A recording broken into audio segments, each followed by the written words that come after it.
Folks, Black Star Network is here. Hold no punches. I'm real revolutionary right now. Support this man, Black Media. He makes sure that our stories are told. Thank you for being the voice of Black America, Roland. Stay black. I love y'all. All momentum we have now, we have to keep this going. The video looks phenomenal. See, there's a difference between Black Star Network and Black-owned media and something like CNN. You can't be Black-owned media and be scared. It's time to be smart. Bring your eyeballs home. You dig?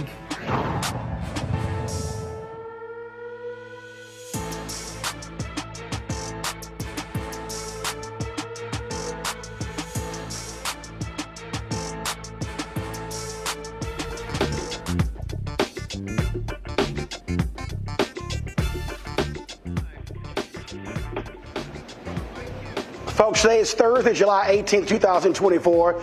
Roland Martin Unfiltered broadcasting live here in Atlanta at the IBEW Hall. We're talking about the effort to unionize Delta ramp workers. They are battling the airline. What we're seeing all across the country are an increasing effort for folks to unionize and how big business is actually fighting that. We'll discuss that. We'll talk about the political implications of the most pro-union president in a very long time, Joe Biden. Will he stay in the race? Your Vice President Kamala Harris.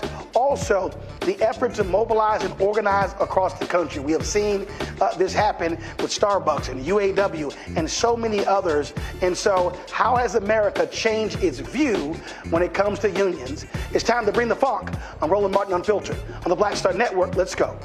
He's got it. Whatever the miss, he's on it. Whatever it is, he's got the scoop, the fact, the find. And when it breaks, he's right on time and it's rolling.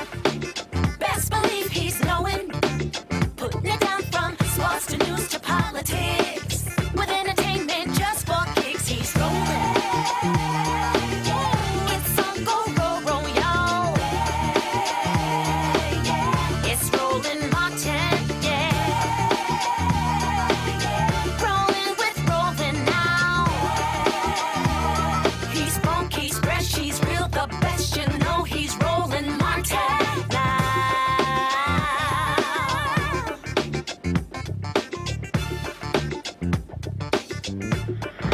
Martin. 4, 3, 2, bump stock up, draw.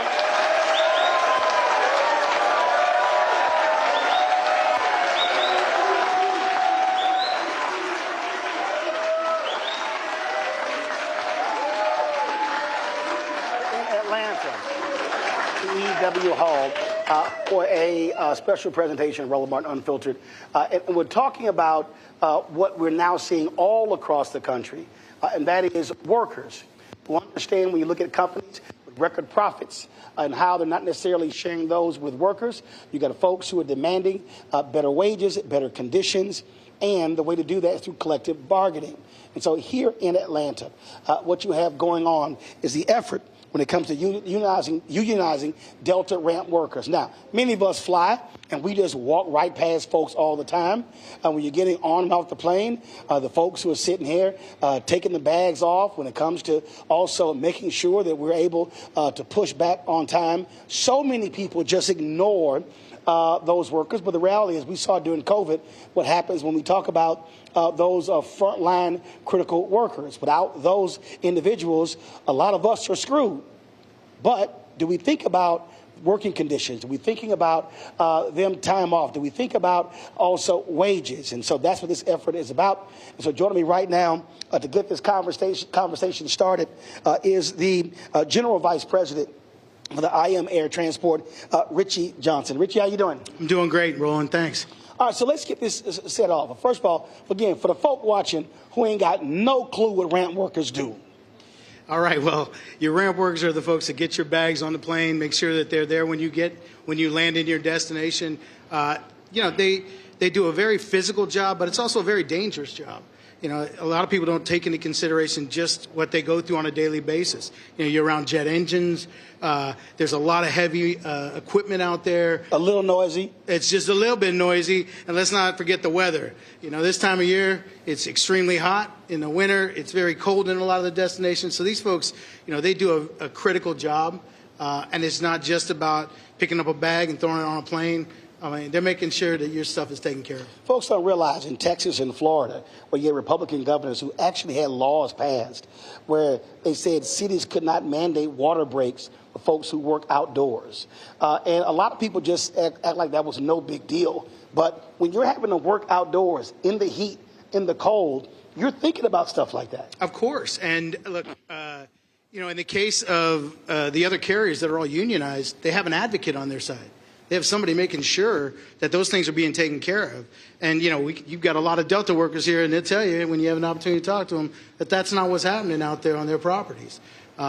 Because there's just nobody holding Delta Airlines accountable. So of the other carriers, how many of them, their ramp workers are unionized? Nearly all of them. I would say it's at the 95%. So United, American, Southwest, Alaska, Hawaiian. I mean, and we represent all of them, or most of them.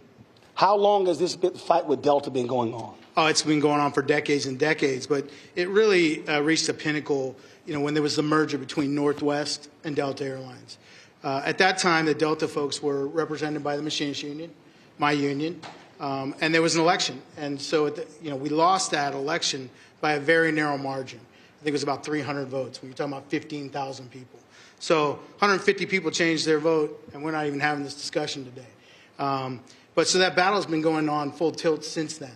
There's been, it's interesting actually because, there's this misconception out there that unions are out there, hunting after people to organize. The reality is we were invited to this party. So explain that process for the person at home who doesn't quite understand how these things work. Because we hear about elections, we hear about companies saying, we don't like folks coming in. Walk through that process. What does that mean you were invited in? So what that means is that the employees at any carrier that are non-union, or any company for that matter, even outside of the airline industry, they have to have a showing of interest. They have to come to a union and say, we want to get organized. We want a union on our property. That's employee-driven. 100% employee-driven, because, quite frankly, we'll never win an election if it's just because we want it. The employees have to want that. They have to advocate for themselves. They have to fight for themselves. Ultimately, at the end of the day, when they do become organized or unionized, they're the union. They're the ones negotiating their contracts. Of course, we're helping, we're advocating, we're giving them tools, we're teaching, we're giving them all the things they need to be successful, including our assistance. But at the end of the day, it's their union. They own it. So what then happens is they invite you in, and then what's the next step? So the next step would be to get an idea of what size unit we're talking about, how many people have shown interest to get involved, how do we build inside committees, and come up with a plan of action, both an internal and external plan for how we can have a successful drive. But before we do any of that, we talk to the employees, we have informational meetings, we get feedback from those employee groups to see just how serious they are and if it's something that they think that they can fulfill. And so these are ramp workers across the country. And so when we're talking about this election, how is that scheduled?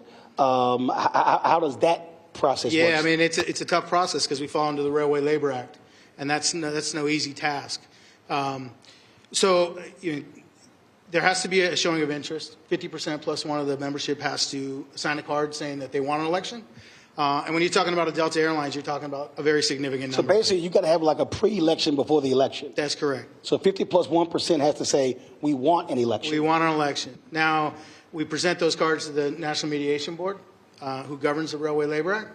They go through that. If there's enough cards, they'll call for an election. And then, once the election happens, I will say that the Railway Labor Act has changed a little bit over the years. In fact, under Barack Obama, it changed pretty significantly. It used to be you didn't necessarily have to have 50% plus one card signed. You could have less than that. You could have a significant showing of interest, and the board could decide to have an election. But in the election, you had to have 50% plus one in order to get certified. That means anybody that didn't vote was an automatic no vote. Now, under Barack Obama, that changed. He changed that. Wow, so anybody who didn't vote was automatic no vote? It was an automatic no vote. You had to have 50% plus one of the total group vote in favor of the union. Now, there's no democratic process in this whole country that is that difficult. That you wouldn't have there'd be no elections. No one would ever get elected if 50% plus one had to vote for a single candidate. That sounds like a good idea in some places. Yeah, no, I wouldn't argue that with you. Go ahead. I could think of a couple. But under Obama, that changed. And so the way it changed was you had to have a 50% plus one showing of interest of signing of cards. But when the election happened, it was a majority. And that was significant. It makes it getting to an election more difficult. But once you get to an election, those that participate decide who's going to be. So where are you in this process? Where are you right now? I'm really glad you asked that because I think this is. Of course I was going to ask that. Yeah, well, I was hoping. And if you weren't at commercial break, I might have mentioned, hey, I could really use this question. This ain't my first rodeo, Richie. Well, now I know. Look, it's really important that this question is important because it's important for the Delta employees to hear this answer. Under the Railway Labor Act, the cards you sign are only good for 1 year. Okay, they're good for 1 year, then they expire, and you have to sign another card. That is very difficult when you're talking about 19,000 people in 46 different locations. Wow. Yeah, it's significant. And so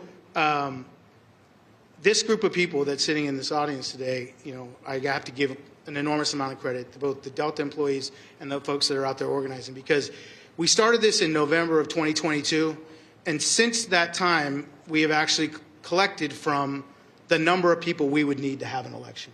More than 8,500 people have signed a card, which is a big deal. That's a big deal because, they need to take ownership of that, and they need to know. Part of the problem with this 1 year bar, if we had 2 years, we'd be having an election today.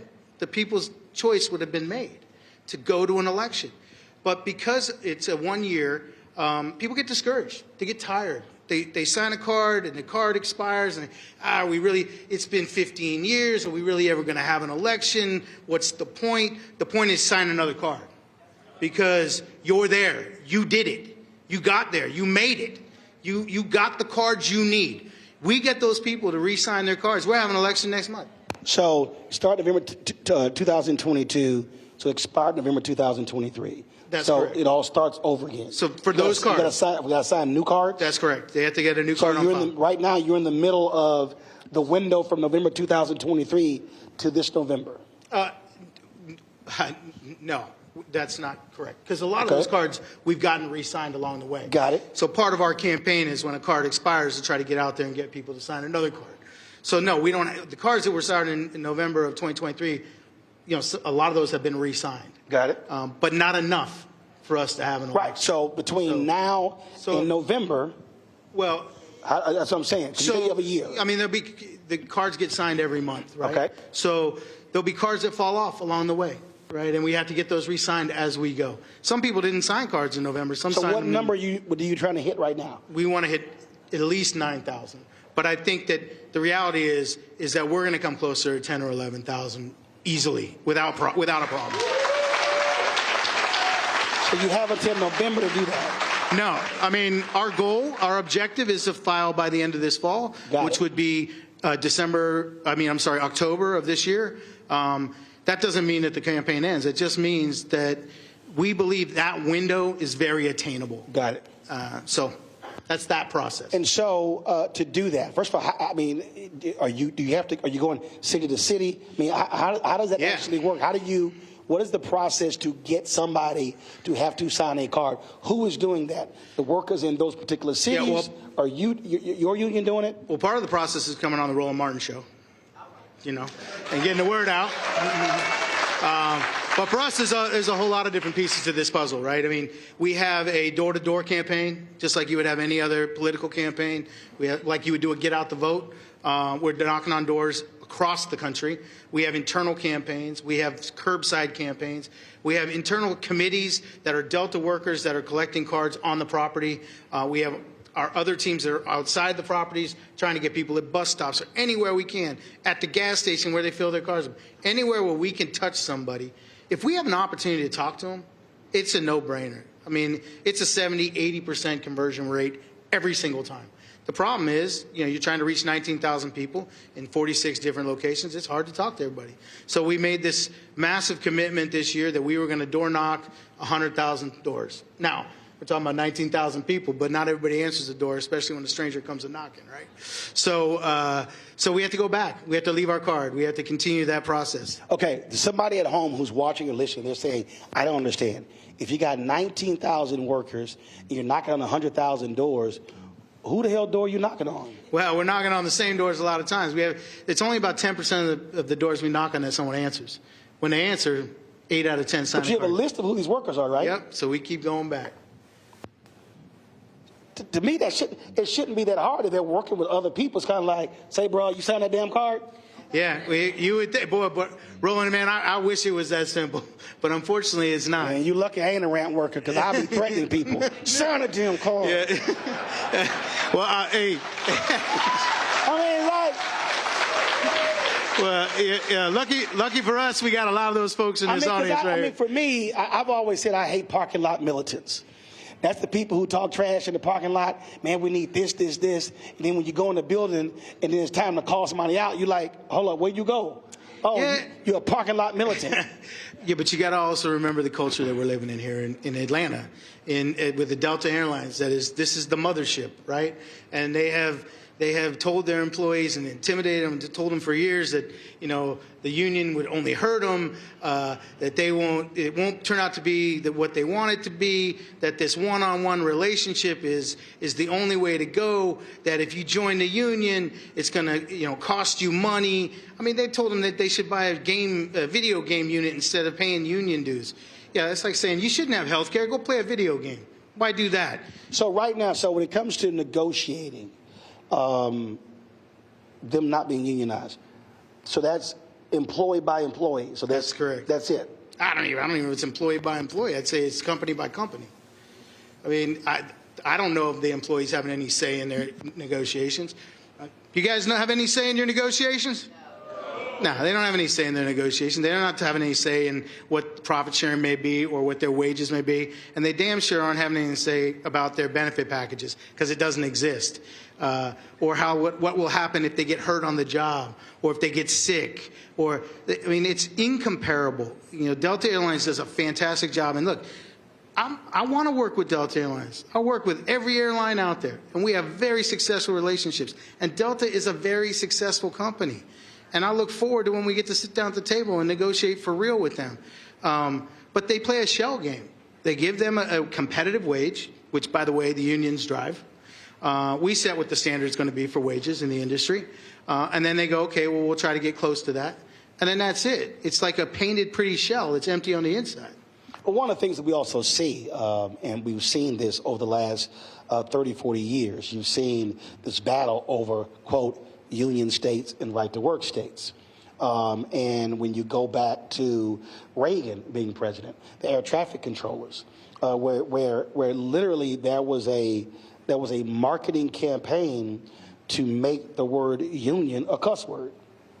And so that's what led to a dramatic decrease, was how the stories are being told. Oh, people are making X amount of money, they're lazy, they're not working. But what we've now seen, and we're going to discuss this a little bit later with our panel, what we have seen, really, I dare say, in the last 5 to 8 years, there's been a massive resurgence. When you get that Supreme Court case that a lot of unions thought were going to put them out of business, it actually caused more American workers to say, wait a minute, I grew up told this was a bad thing. Now people are saying, whoa, this is not a bad thing.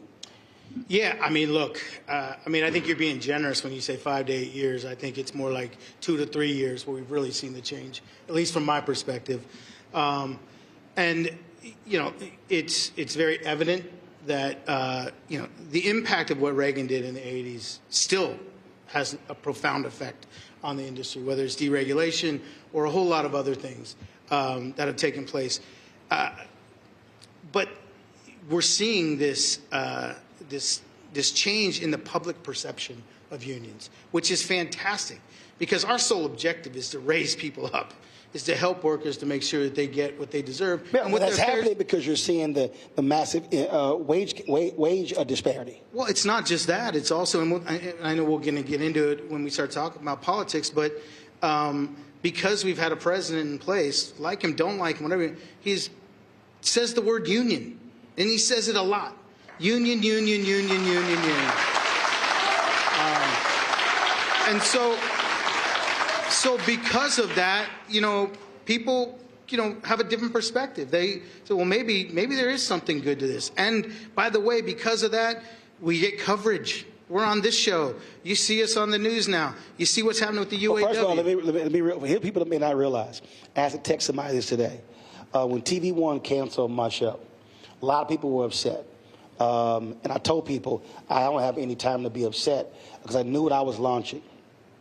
The last day of News One Now, I think it was December 21st. 1 hour after we finished the show, I had a meeting with Ask Me. Lee Saunders, he's a fellow Alpha brother of mine. And I laid out to them the vision. I laid out to them exactly what I was launching. I laid out to them why I was launching it. And the next day, it was a Friday, I was flying out, and I was at the airport, and Lee called me, and he said, we're in. So when we launched this show, the show was launched with $350,000 of my own money, and we only had one sponsor. And so this show would never have gotten off the ground if AFSCME was not the first and only sponsor. So we launched September 4th. We launched September 4th, 2018. And they came on board. They stayed on board the second year. And by the time we got to March, April 2020 was when we got into the black and been in the black ever since. But the only sponsor that we had the first 2 years was AFSCME. Well, unions do a lot of good things. And I'm glad they were there to support you, and I appreciate you being here to support us. And look, because of all that's transpired, union is not a 4-letter word. It's a few. It's 5 letters. Thank you. I'm glad that you got that figured out for me, because I was doing this, and I was hoping I'd have enough fingers. I started looking in your eyes. Like, Richie is 5. Yeah, thank you very much. But it's something that we can be very proud of. I've been proud of it for a long time. And you talk about the good things that that a union did to help you out. And look, there's no other industry that's been more impacted by unions than the airline industry. I mean, quite frankly, most of these airlines would not be in business today if it wasn't for what the unions have done to keep them in business. Right. Now, that's not my opinion. That's not something I go, oh, I feel this way. That is just a fact. And I've been around a long time. This will be my 36th year in the industry, and I've been doing this for 25 years. And so I've seen bankruptcies, I've seen the restructurings, I've seen it all in this industry. And when I say that we saved the airlines, look, I can go back to 1994 when United Airlines was about to, we had CEOs at the time like Frank Lorenzo and others like him that were out buying up stuff and selling off airlines, right? Well, there was a guy at United named Stephen Wolf. He was going to do the exact same thing. It was the union, the Machinists Union and ALPA, that with their members, their employees, bought that airline, 51% of it, to keep it in business, and it exists today because of the unions. It doesn't stop there. That's 1994. In 2001, after we had, this horrific World Trade Center, just horrible moment in our history, the airlines were about to go out of business. Yep. It was all unions that went into courts and restructured their contracts to keep them in business. That wasn't, a little thing. That was a big thing that kept all airlines, American, United, the megas out there. We kept them in business. And just as recently as the COVID pandemic, it was the unions that went to Congress and the unions that went to the government and said, we need airline bailout or they're going to go out of business. And they would have been out of business very quickly. The unions saved the airline industry. Those are just facts. Those are just facts. I mean, like it, don't like it, we have a place in this world, and it's to lift up the workers. And part of that thing to bail the airlines out and to get them money so they would stay in business, one of those conditions was to make sure that nobody got furloughed. They couldn't get any of that bailout money if anybody went to the street. They couldn't play games with it. If they wanted the money, it wasn't coming for free. They had to maintain their employees. One of the only airlines to play games with it was Delta Airlines, who cut the hours of their employees because they didn't have representation to stop it. Facts. All right. I thought you were about to drop that microphone for a second, Richie. All right. Oh, you didn't know? Going to go to a break. We're going to chat a little bit later with Richie, but coming up next, we're going to chat with some of these ramp workers who will talk about exactly the kind of work that they do and why they are trying to move forward with this effort to unionize. You're watching the special edition of Roland Martin Unfiltered here at the IBEW Hall here in Atlanta on the Black Star Network. Back in a moment.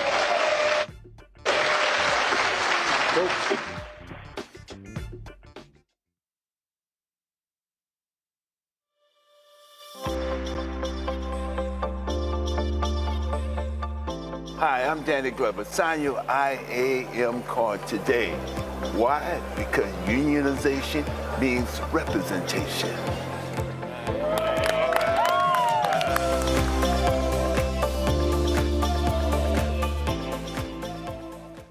Hatred on the streets, a horrific scene, a white nationalist rally that descended into deadly violence. White people are losing their damn minds.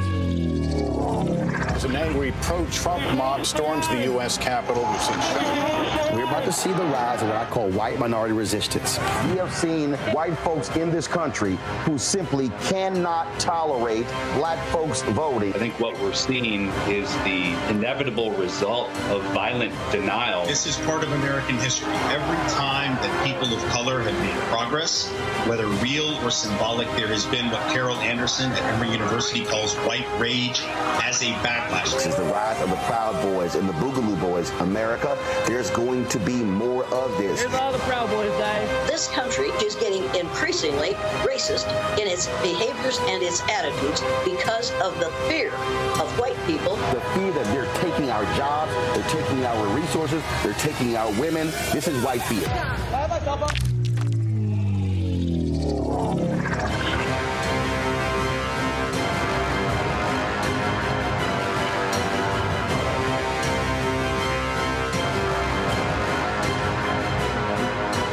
When you talk about blackness and what happens in black culture, we're about covering these things that matter to us, speaking to our issues and concerns. This is a genuine people-powered movement. There's a lot of stuff that we're not getting. You get it, and you spread the word. We wish to plead our own cause.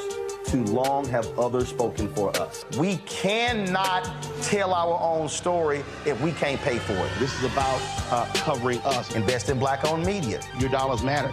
We don't have to keep asking them to cover our stuff. So please support us in what we do, folks. We want to hit 2,000 people, $50 this month, raise $100,000. We're behind 100,000, so we want to hit that. Y'all money makes this possible. Checks and money orders go to P.O. Box 57196, Washington, D.C. 20037-0196.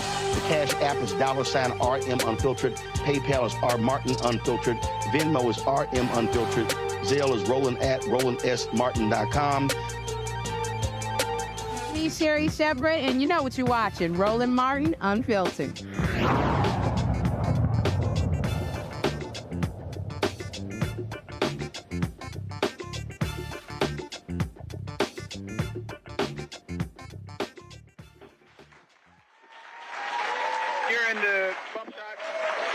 All right, folks, welcome back to Atlanta. We are here, of course, so we're about to chat with some of these Delta ramp workers. On my far left, Dan McCurdy. He's been a 26-year worker. So glad to have Dan. Earl Hunt, 27 years. Gamali up here, he's a young in 5 years. We got Amanda Goodman-Berry, 26 years. Flex McGee, 24 years. All right. So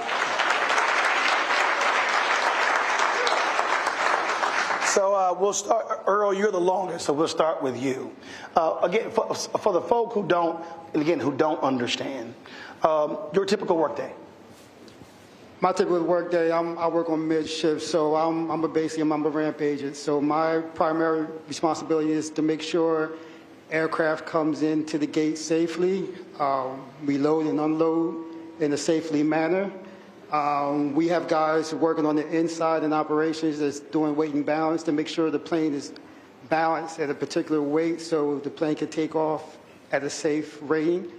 Manual labor work, offloading bags, offloading and unloading cargo, mail and freight. We have to do it in a safe manner to make sure our customers have a departure on time.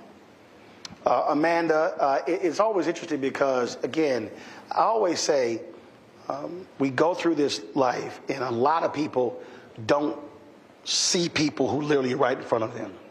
They don't necessarily think about how these things actually get done.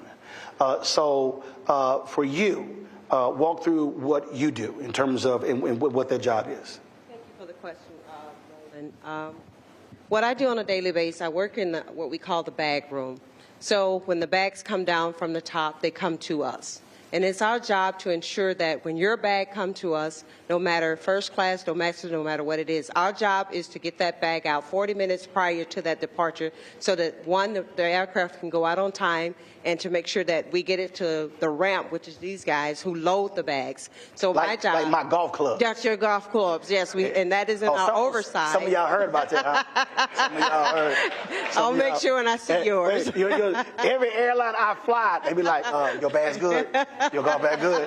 They don't want you tweeting stuff. Absolutely. Absolutely. Absolutely. And in the bag room, that is a part of our oversize, which is to make sure those golf clubs, those heavy pieces get to the aircraft. So there's so many different things in that bag room that is running that the public really don't know. And it is the workers who's getting those bags out there to you guys. We do that every day. Rain, sleet, snow, or shine. We make sure we get out there and get those bags out so that you can have an on-time departure and your bag can meet you when you get there. You know, Dan, it's funny. I've flown a lot, and so I'm like 800,000 on Delta, 1.2 million on United, like 800,000 on American, and it trips me out like when the storms. And people be on the plane and they're like complaining, man, why can't we take off? And I'm like, fool, there's lightning in the area. The workers on the ground can't be on the ground when there's lightning. And then because I also play golf, you typically have to wait 30 minutes after the last lightning strike to come back out. And again, that's the stuff that a lot of folk, they never think about. Those are actual human beings who are out there. So you can't just be so concerned about you taking off without realizing that inclement weather and lightning has an impact on somebody's life. Yeah, no, that's totally true. And I think that a lot of people, a lot of our customers, they love Delta. And what they should understand is that Delta is a brand. Delta is a company. There's people behind that logo that make it happen every day. So we do. I had a very good friend of mine who, we put our lives at risk every single day. I had a good friend that was crushed by 2 tugs. That was like 5 years ago. And he hasn't been right since. Like he's messed up for the rest of his life. Wow. So, yeah. The Delta brand, I appreciate that our customers love it, but they should also understand there's faces and families behind the scenes. And Flex, and when we talk about it, faces, I mean, we're talking about not just workers. We're talking about health care. We're talking about days off. We're talking about bonuses. I mean, just like every other person in terms of on their job, there are things that if they say, I do a great job, I want to be compensated for that. That's really what we're talking about here. Quality of life when it comes to their work. Yeah, quality of life when it comes to work. I mean, that's important to every worker out here nowadays. Nobody wants to come to work and feel super stressed to do their job. Currently, in our situation, many of our employees or my coworkers, we're all super stressed to actually make the metrics that are set forth by the company. Like this, here we are in a customer service position, and they want us to move like it's production sometimes. And regardless of how much staffing we have or whatever's going on, they're still going to want to make their metrics. So that's part of the reason why we're here trying to organize now, so make them understand. Like Dan was saying, it's real people behind these numbers, and we need them to respect that. Gabelli,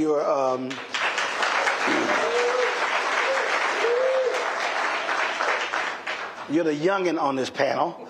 For you, what has your 5 years been like? My 5 years has been interesting. Okay, anytime somebody start off saying it's been interesting, they trying not to really go there. So how has it been interesting? It's been interesting because I've done ramp work before for another company, another Fortune 500 company that had a union. So it was real eye-opening for me when I came to Delta and see a company without a union. What's the difference? The equipment, staffing, health care, basic respect. I can go on, but those are just a few of the things that was shocking to me when I got and I'm sure you're sitting there going, man, over here they like, look, dog, we ain't trying to hear all that, okay? We ain't got, just, see, you probably had them conversations. And that's the challenge with a lot of my coworkers because for a lot of them, it's the best job they ever had. So when you say it can be better, a lot of them don't believe you. And the other shocking thing is when some of my coworkers who are anti-union, I've been in a union before, so I know the benefits of having the union protection.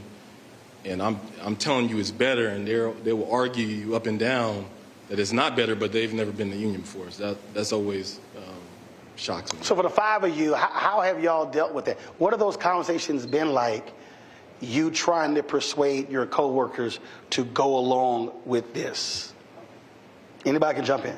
Well, I know in Philadelphia, it's not really that difficult because Philadelphia is basically a blue-collar city. So, an example. So you're in Philly? Yes, I'm in Philadelphia. You? I work here. Atlanta? Minneapolis? Atlanta. Minneapolis, okay. Go ahead, Earl. For a prime example, when I was Northwest many years ago, half of my career is 14 years has been with Northwest. The other 13, 14 has been with Delta. It's always, when I was with Northwest, where we used to have teachers, policemen, firemen. They used to take this as a part-time job, and they used to work there for many years, 10, 15 years on a part-time basis. When the merger came, and we had lost the union, like Richard was saying, probably about 300 to 500 So you had a votes. union at Northwest? Correct. Go ahead. We had a union at Northwest. We was fully unionized.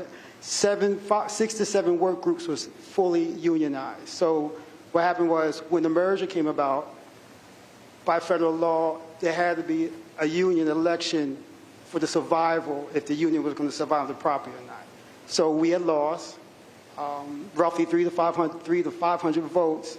Then we had to transition over to Delta into the non-union world.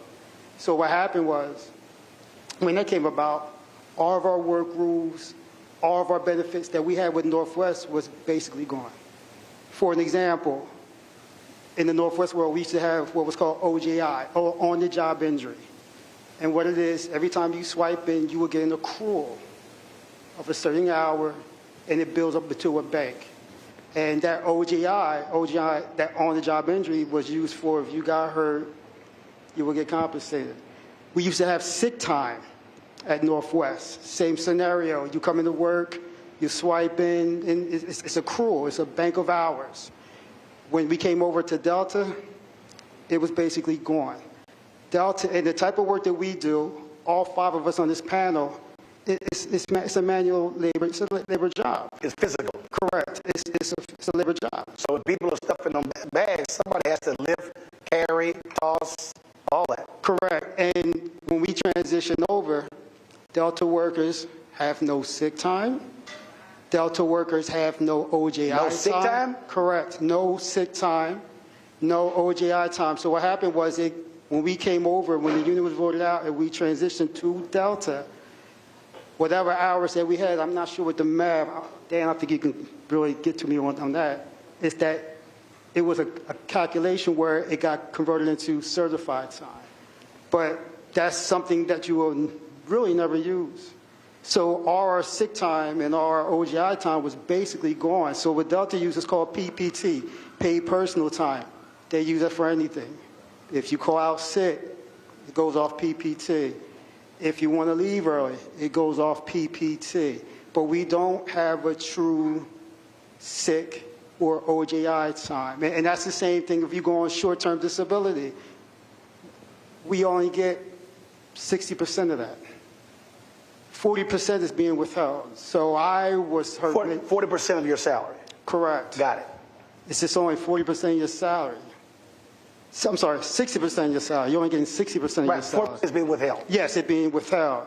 So for a job that we do every day, and then you're only getting 60% of that, that's unacceptable. And that's been going on for years.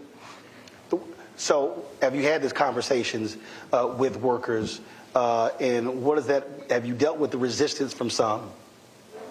Actually been on injury myself. and I'm dealing with that now because I'm on 60% of my income because of an injury to my hand. It is detrimental to the workers to understand that 60% can run you into almost bankruptcy. It can run you into because your bills still 100. Your bills are still there. Nothing changes with your life outside of Delta, but your income changes. So it is very important to understand what we're fighting for. We're fighting for our lives. We're fighting for our livelihoods. We're fighting for those benefits that are so rightfully needed right now. This is not just a fight for the youth. We're fighting because we deserve. It's not that we're asking Delta to give us anything. We've earned it.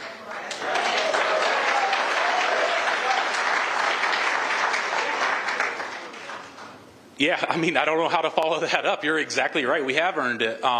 These employees, back when we had the union as well, when you have OJI time too, and you're off for an extended period of time, you still have a payroll relationship with the company. So you're still getting your accruals as you're doing it. So also whenever you're out on a disability, a short term or whatever, you're not still getting those accruals. So it's better. And one of the things that happened is for the good employees, like at Northwest, if you were a really good employee and you build up your sick time, you didn't burn it, whatever else, your OJI, you were working through your injuries and you saved it, Delta completely wiped out our OJI bank. They zeroed it out. Some employees had like up to a year on the books, and they completely zeroed that number out. That's real money that these employees deserve to have in their pocket, or at least something to fall back on if they did get injured.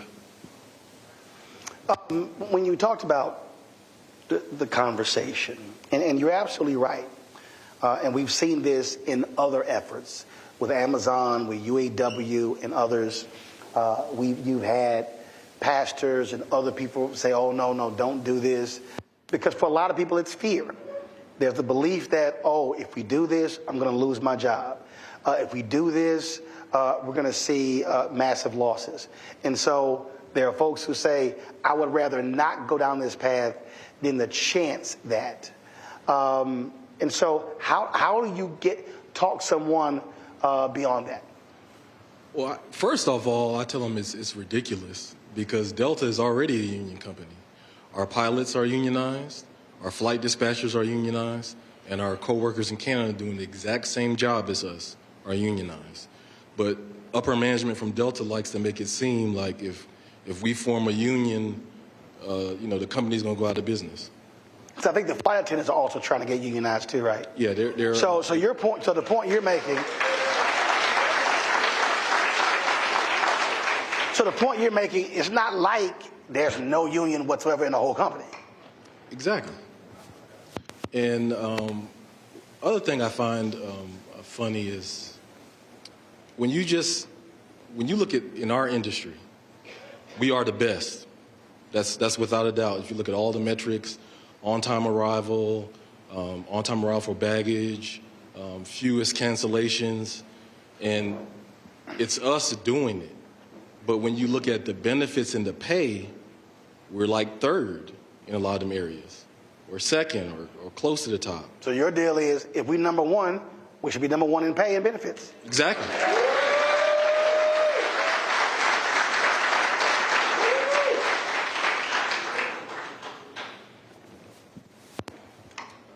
So I want to answer your original question about talking to our employees. In Atlanta, like Delta's brand is huge, and this is it's like a legacy job here. Everybody wants to go to Delta or Coca-Cola, so they feel like once you get in, you just don't want to rock the boat because this ain't a job you want to go home and tell your family you messed up.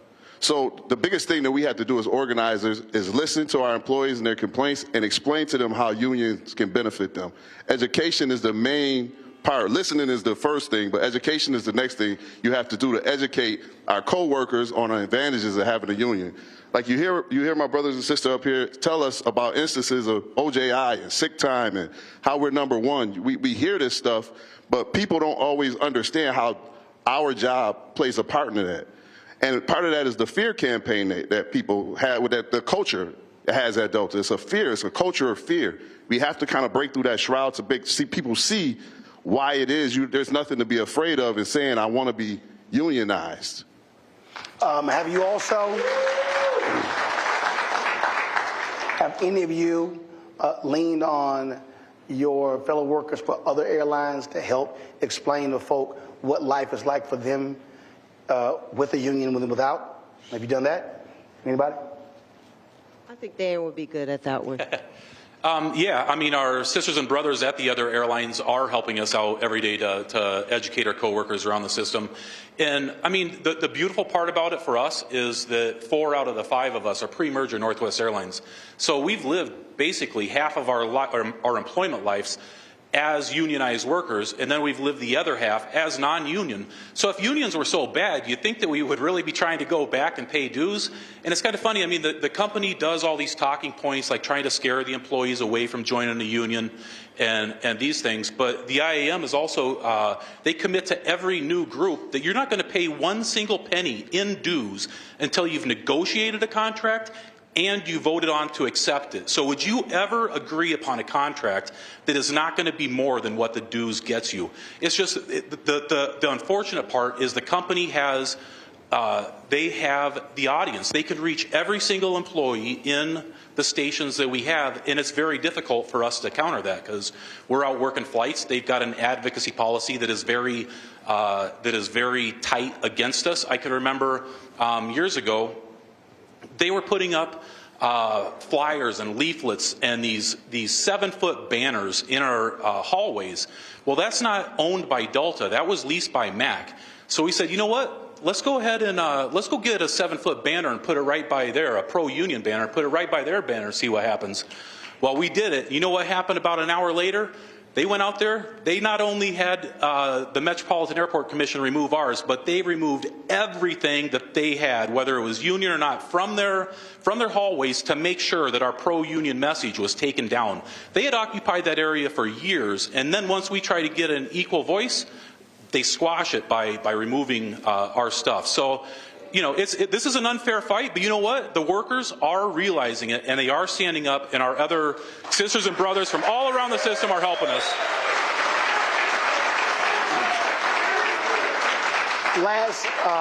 Last question for you. I talked about this with Richie in terms of how there's a public perception. So among your friends and family who are even not in the industry, what are those conversations like? Are you seeing a change in how they perceive unions when you're having this conversation? I know, like, for me, like my family knows, and my friends, they know how passionate I am about this. So when I come and I start telling them stories and everything, they fully understand and support the fight that I'm in. As far as how, it doesn't change, like, if they're going to fly with them, but it does say they will go out and they will support my movement by sharing posts or talking to other people about it. Or if they, like, my mom will see somebody when she visits here, she'll see somebody, they go Delta worker, like, she be kind of like, go get him. You know what I'm saying? You know him? So we, like, I do get, for me personally, I do get that type of support from my family and friends when it comes to the fight that we're in. And I'll just add to that 100%. My family truly support it because we come from a labor family. We come from farms. We come from Mississippi. And so that played a critical role in our lives every day. So when my family and I were talking, they're like, go get it. Go get what you guys earn. Go for it. And that is important because we need that from not just our families, but our family that's sitting out here in front of us today. These people, we're an amazing group of people, and we just deserve to be rewarded for our amazingness. We are amazing. And give yourself a clap in hand, because we are. Earl? My thing is, it must be in my blood, because I had 4 uncles that were in the airline industry, U.S. Airways, U.S. Air, and same thing. My wife, when I come home, she asked me questions, what's going on? I said, it's a calling that I have to do, because when I was Northwest, we had a voice. The workers had a voice in the workplace. I experienced that with Northwest. In the Delta world, you don't have a voice. You know, the company says the employees fuel the success. Well, if the employees fuel the success, let them be let the company be neutral. Let us have our part and have this campaign go the way we either will vote the union in or voted out. Give us a neutrality. That's what we asked for. Go ahead. And I like what Earl said, because the last couple years we went to the shareholders meeting, and a major shareholder at Delta introduced a neutrality agreement, neutrality clause, and Delta voted down. So to me, if you really respect your workers and you're progressive like you say you are, and you make these donations to the King Center, all that's great. But and DEI is a buzzword now, but to me the best practice of DEI is with your current workers. All right, Dan, go ahead. Final comment, Dan. Yeah, I just wanted to say, it's about employees having a voice. Like, voting is a fundamental right in the United States to solve an issue, and that's the only thing that we're asking for, is quit interfering in our right to decide whether unionization is right for us. Let us vote. Let us decide. And it's curious that they don't want us to have a voice, because they do things in the workplace, like bump caps. Seriously, these are plastic helmets, basically, that we wear on the skull of our head. And we all know how hot it's been getting out here. I sincerely, I'm not just saying this, I'm not throwing it out there, but I sincerely believe that somebody's going to die of heat stroke from this thing. And I think that the company has us wear these things because I believe them that it probably does reduce bumps and cuts to the head. I understand that, but I can tell you that I would rather have 5 bumps to the head, 10 bumps to the head, 50 bumps to the head, rather than die of heat stroke one time. So give us a voice. Like, we want to be part of the decisions that are made. Let us have a seat at the table and be treated like the adults that we are. All right.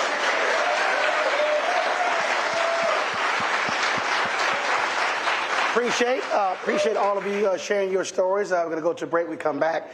We're going to talk about organizing. A lot of people love talking about how we need to do certain things. The reality is, if you do not organize, if you do not mobilize, that doesn't happen. So our next panel will have that conversation. You're watching Roland Martin Unfiltered on the Black Star Network. Don't forget, support the work that we do. We're the only daily news show that targets African Americans in this country. I say this all the time, the work that we do, you're not going to see it with Black Enterprise or with Essence or with Blavity or with Agrio or any of these folks. We're the only one who does this show 2 hours a day, plus the other 5 shows. We have on Black Star Network, speaking to the kind of issues that matter. Your support is critical. So many of these companies, you see their ads running on Fox News and CNN, MSNBC, but they don't support Black-owned media. So your support is critical. So join our Bring the Funk fan club. Check your money orders, P.O. Box 57196, Washington, D.C., 20037-0196. Cash App is $RM Unfiltered. PayPal is R Martin Unfiltered. Venmo is RM Unfiltered. Zelle, Roland at RolandSMartin.com. Roland at RolandMartinUnfiltered.com. Download the Black Star Network app. Apple phone, Android phone, Apple TV, Android TV, Roku, Amazon Fire TV, Xbox One, Samsung Smart TV. And don't forget to get a copy of my book, White Fear, How the Browning of America is Making White Folks Lose Their Minds. Available bookstores nationwide. We'll be right back.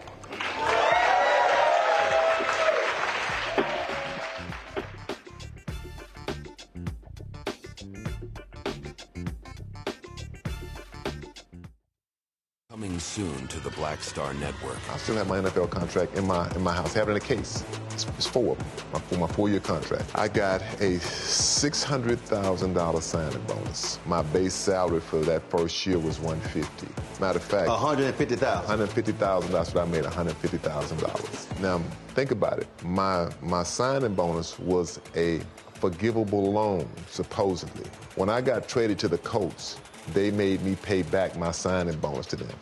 I had to give them their $600,000 back. Wow. Yeah, I was so pissed.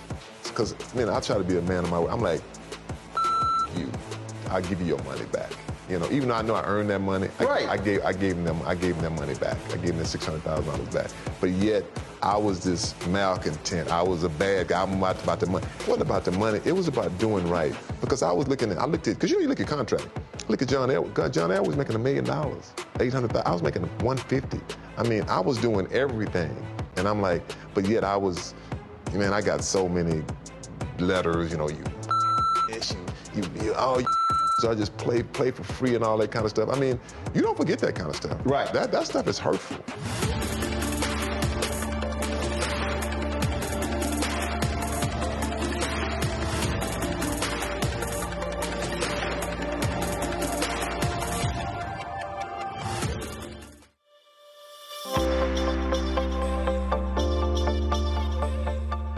Hi, I'm Danny Glover. Sign your IAM card today.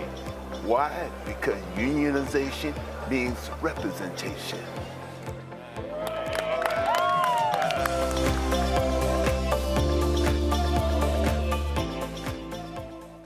On a next, A Balanced Life with me, Dr. Jackie. How are you being of service to others?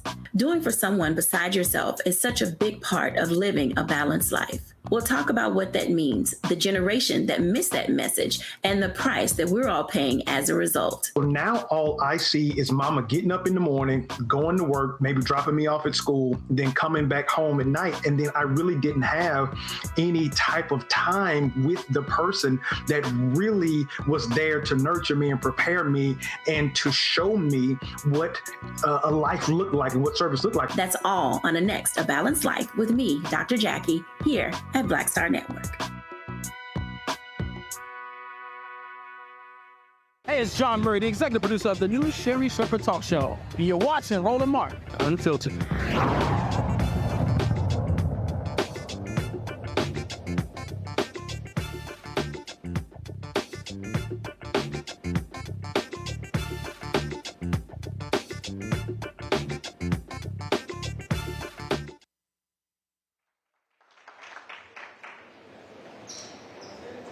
All right, folks, welcome back to Roland Martin Unfiltered. We're here at the IBEW Hall here in Atlanta. We're talking about this effort to unionize Delta ramp workers across the country, but this is not this issue that we're seeing of unionization. It's not just with these workers. We're seeing what's happening all across the country. We've seen the battles that have been taking place between workers and companies, whether it's Starbucks, whether it's UAW.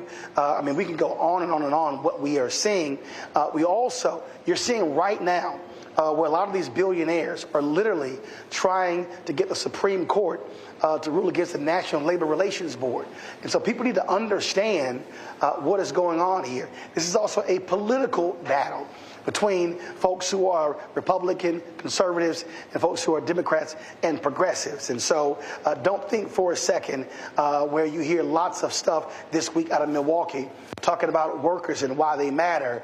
That's a lot of BS that's happening at that convention as we speak. My panel right now, folks, Deborah Scott, she is the CEO for Georgia Stand Up. Yvonne Brooks, she's the president, Georgia AFL-CIO.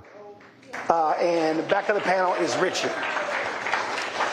Johnson, IAM Air Transport General Vice President. So let's talk about really the condition that we are seeing right now. Starbucks is a perfect example. I mean, they literally tried to shut down stores because the stores tried to unionize.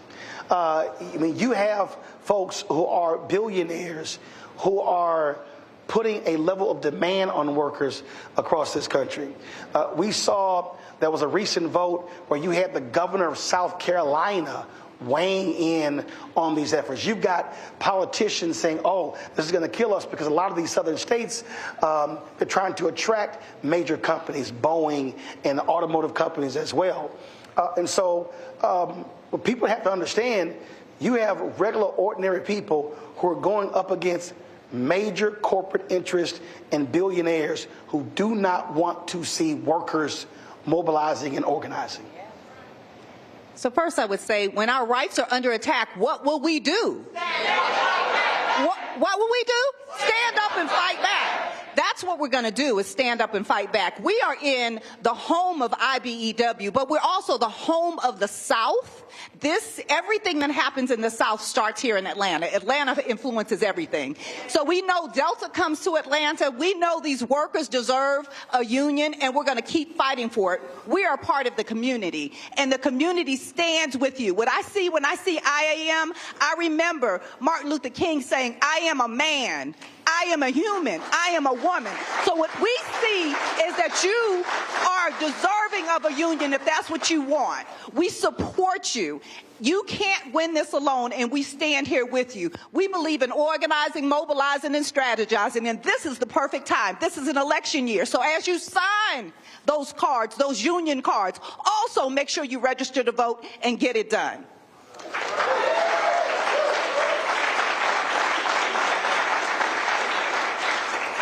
Yvonne, was interesting. Gallup did their study, and it showed 67% of Americans approving labor unions. And it also said a third of Americans, 34%, believe today, compared to 19% 5 years ago, that unions should become stronger. And so when you look at that number, it's been hovering anywhere from 67 to 71%. Unions have not enjoyed that level of support in more than 50 years. What do you think is causing that? Well, I think it's there's an attack on workers. I think during COVID, it kind of heightened everybody's awareness that we are working in dangerous times and that the employers are not respected. So I come out of the union AFSCME, all right, Lee Saunders. And one of the first things that we were taught when we came in the union was about the I Am a Man, the Memphis strike.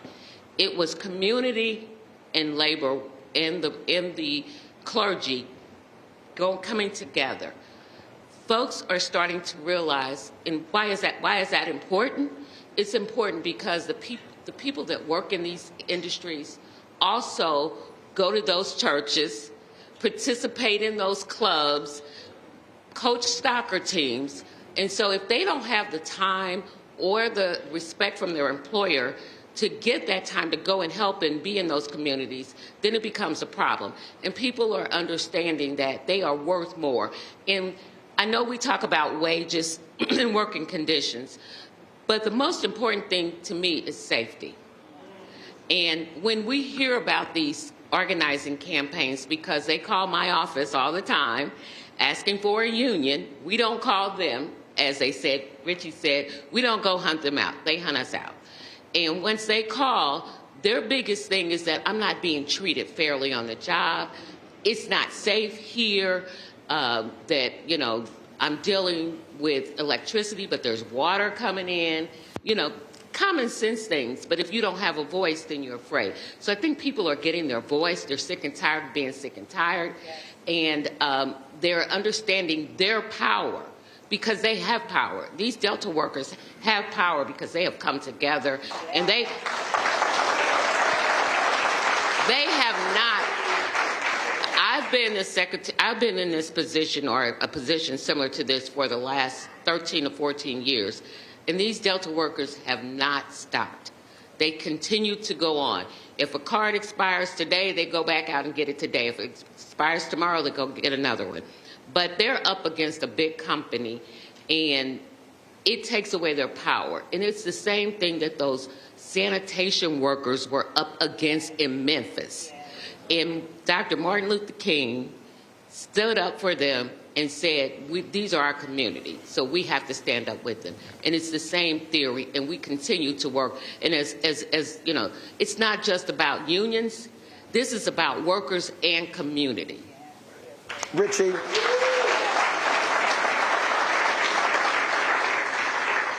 6 years ago on June 27th, the Supreme Court Janus decision came down. That was Janus versus AFSCME.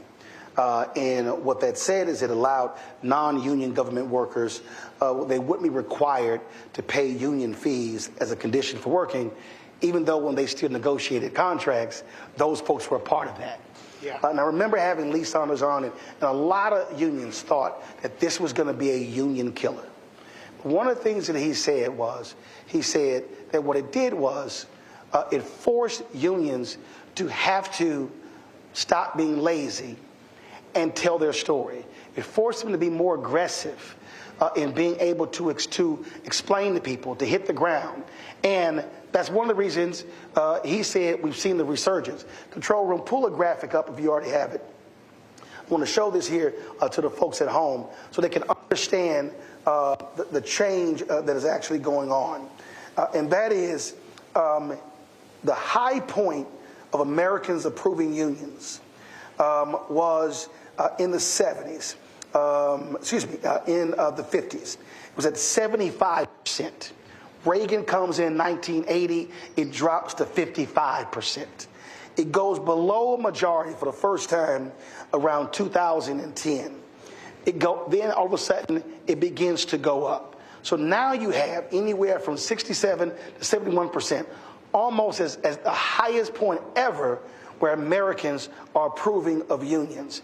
I absolutely believe that wage disparity is playing a part of that. And what you're also seeing is a younger generation that has heard all of this stuff for 20, 30 years, how bad they are. They're now going to the workplace going, hey, what the hell? This ain't bad. Just your thoughts on how you've seen, again, this massive shift. And now we're seeing more places begin to really focus on how do you have collective bargaining. Yeah, I mean, I think that, look, messaging is a big part of it. And you hit on the fact that, unions had to, take a more proactive approach. Look, it's not inherent in what we do. And I think that it's gone by for a long time where, there's so many fires to put out that you put this fire out and you don't worry about saying, hey, look at what I just did. Look what we do as a union. You go, I got these other 20 fires I got to go deal with. And so traditionally, we haven't pounded our chest and sung our song and sang praise to us and other labor groups about the job they're doing. And you're right, it's forced us to have to do that to some degree so that people know the value. But I also think that, look, I said it earlier that, look, when you have somebody at the top that's saying join a union and praising unions, it gives other politicians some freedoms as well. And when you see the popularity or the approval rating of unions at 70%, well, suddenly, look, I'll give you this example.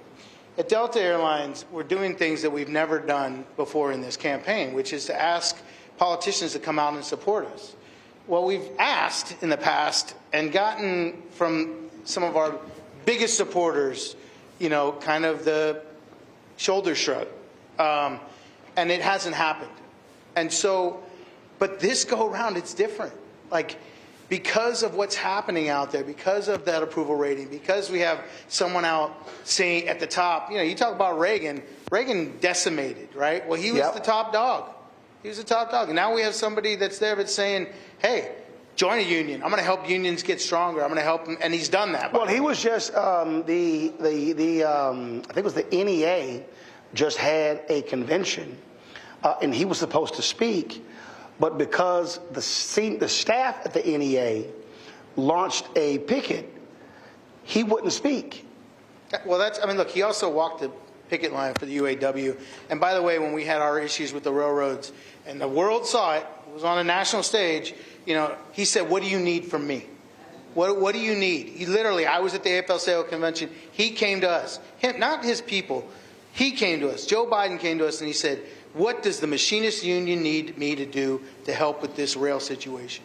And we told him what we needed, and that night it was done. So,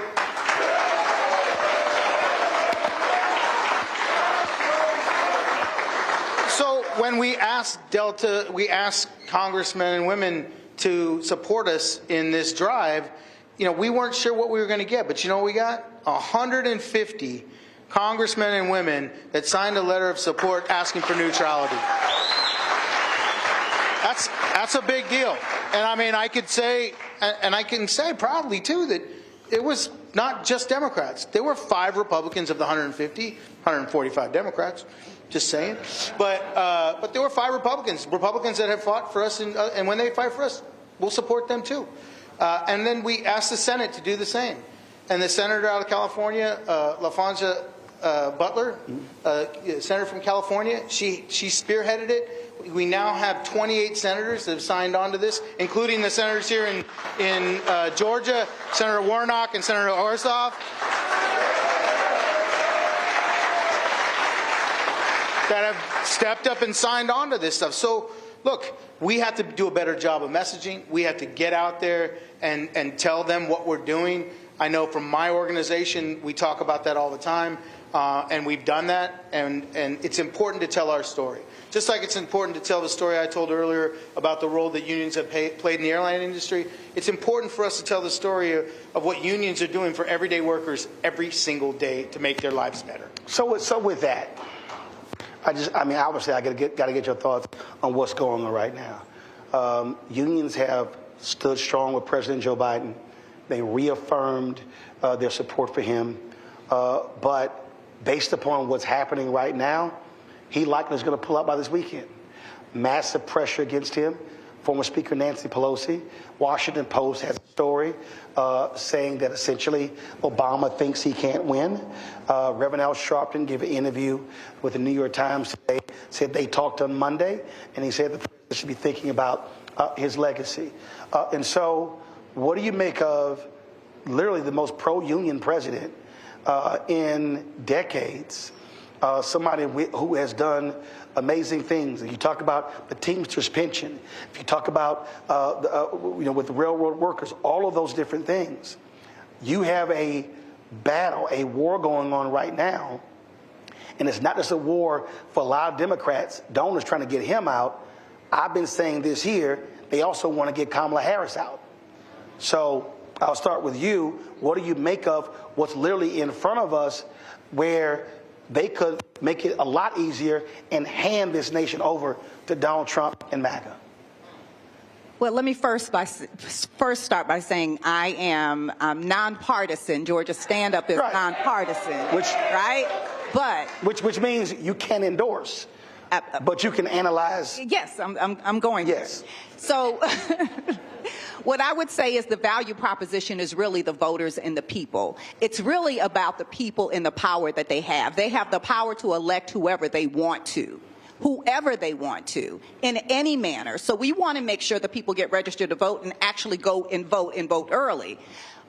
You know, we're under attack, right? We know we're under attack. And, you know, the value proposition, we're here in the South, we're here in Georgia, and we can't talk about Georgia without talking about race and class and slavery. Worker power is really about giving them a voice on the job. It's really about their value proposition for their families. This is a generational thing. It's not just about the workers that are on the line now. They have improved their lot in life for their entire families, and they deserve this and more. So part of what the value proposition is getting out and knocking on doors, talking to people about, is your life better now than it was before? Will it be better now or in 2025? What does Project 2025 have to do with your life? It's about that real conversation at the door, that real conversation on the picket line. And we've been out there with the stewardess, the flight attendants, and we've been out there with all of these workers, because you can't do it alone. The workers can't do it alone, but also community needs union jobs to exist so that we can on-ramp to a better life. So really, we have to do it together. We're all in this together. So it's a value proposition of all of us getting out, telling our families that our lives are under attack, and we're going to make sure we vote, and we're going to vote our values. That's what it's about. We got to vote our values. So will you vote your values? Yeah. Because your union's on the table. Your medical decisions are on the table. Your health care is on the table. Women, we're on the table. We're on the ballot. So as you go down your grocery list, right, your values tell you where you're spending your money. What we would tell people is vote your values. If you believe in worker power, if you believe in community power, then you need to vote. And you need to vote your values and make sure 10 people in your family do it too. You're going to make me go after Deborah. Yes. Really? Okay. No, but first I want to say that in the labor movement, I had some new people come in and I said, I can teach you how to do this work, but I can't teach you how to be loyal. So there are people in this room that are loyal to us, who are legislators. Unless they don't vote in our interest, we stick with them. So at this point, I am partisan. I'm riding with Biden until the wheels come off, or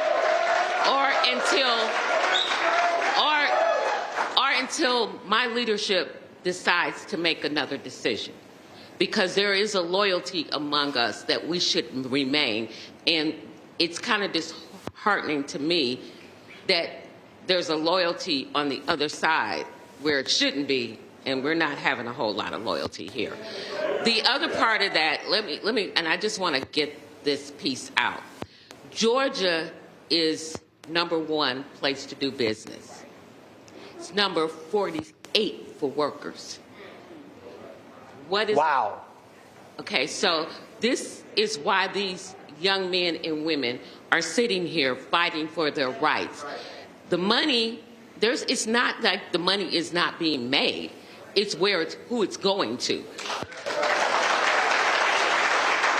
I come from a union family. I come from the Midwest, and I come from a union, and we had health care. My mother drug all 10 of us to the clinic that was provided by the Teamsters Union. We went to the dentist. We had health care. We ate well, you know, all 10 of us. And we went to good schools, public schools, because my parents' taxes pay for that. But if we are not loyal to the ones that are loyal to us, and I made a call yesterday, and it's about 10 of them, the legislators who vote for us. It's not Republican, it's not Democrat, it is who votes in our best interest, who votes for our livelihood.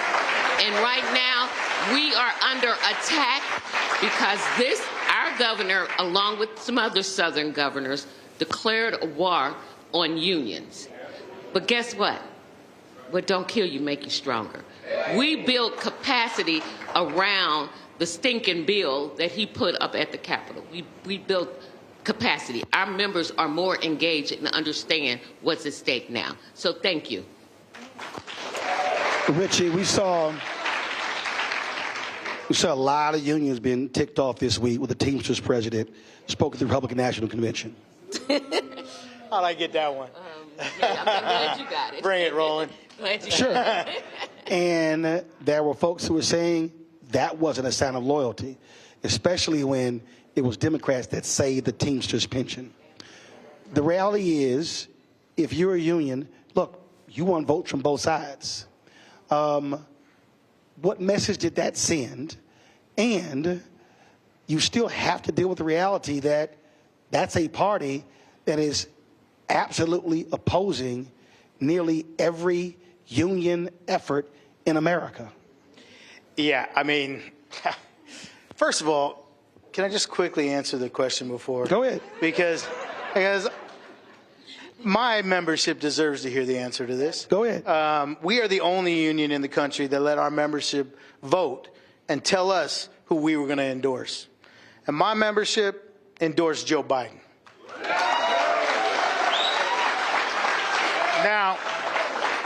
Now, until Joe Biden tells me otherwise, we're riding with Biden. All right?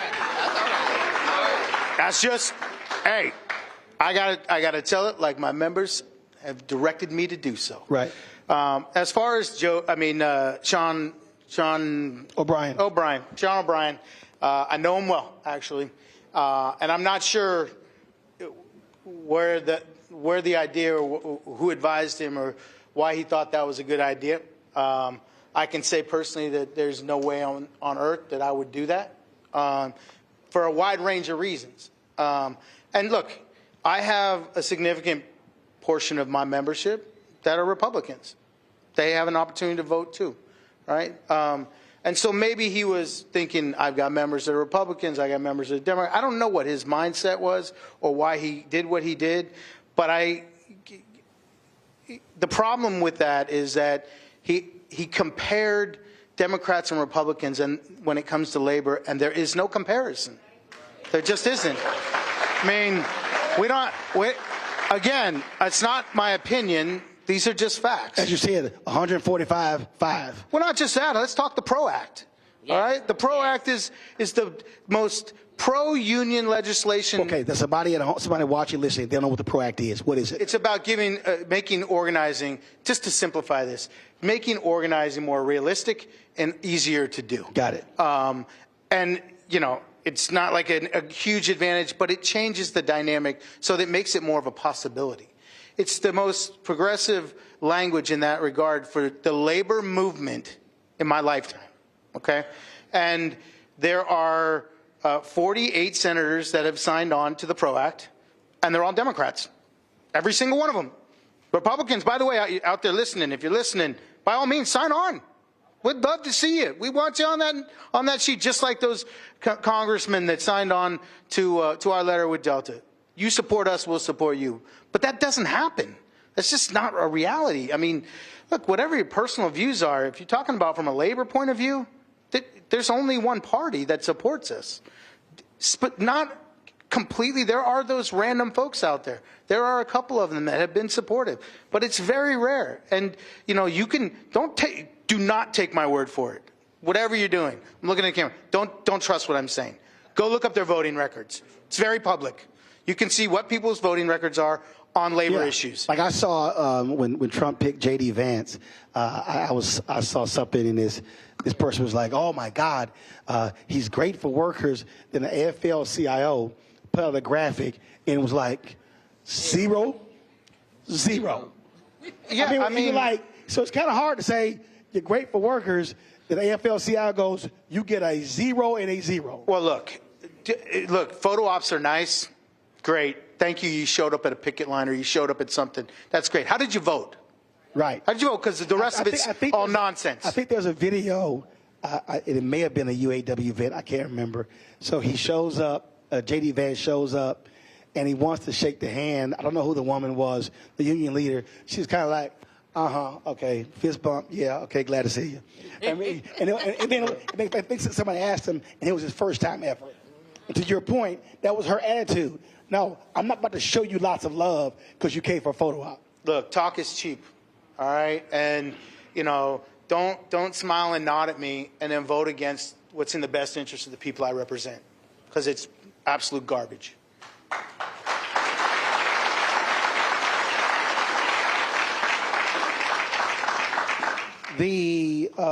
Again, what we're now seeing, because we're in uncharted territory. You haven't seen in a generation of a candidate changing midstream.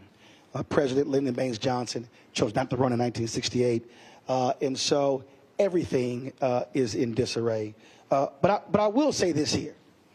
I think, because you talked about loyalty, I think you got to be stupid to attack your own for 21 days and not think it's not going to show up in the polls. To me, it's the dumbest thing in the world. Trump lied 30 times in debate. Not one Republican said, let's talk about his lies. They totally ignored it. And so what I'm seeing is I'm seeing a lot of arrows being pointed internally, which to me is still the dumbest thing in the world. But what have you seen in terms of being on the ground when you're knocking on doors, talking to people?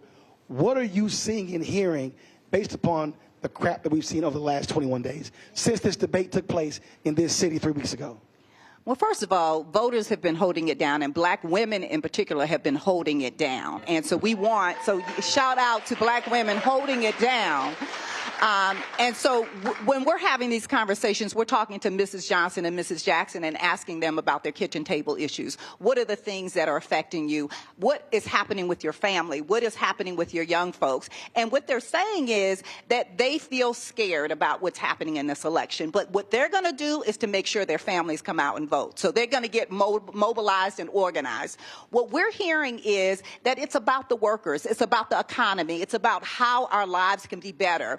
But we're in control. So I don't think that everyone is as focused on the leadership of these parties as much as the values of these parties. And that's what we're honing in on. Where are your values? And make sure you vote your values. So I'm from a union family, born into a union family, married into a union family. So we're union all day long. But we're first community. We're first black. Right? We're black and we're community and then we're union, right? So we also have to serve the community that is also supporting you. So I invite you to continue to serve and support the community that has allowed you to live the lives that you're living now. So black folks have helped with this economy in the South. Black folks are on this ramp in the South. We need black folks to recognize that they have power, and they have more power if they work together. So we're talking about organizing together around issues. So when we're knocking on doors, we're knocking sometimes with labor and community together, maybe talking about different issues, but the issues all boil down to rights, respect, and dignity. And that's what we're talking about with this campaign. Dignity on the jobs, making sure that you have a decent wage, making sure you have your breaks, making sure that you're not out there in the heat all day long. One of my friends said that she was hired at $16 an hour at Delta, and now it's at $19 an hour, and it's hard for her to get a break, right? And then she has to have 2 other jobs in order to make ends meet. If she had a union, she would not be in that situation. But also the company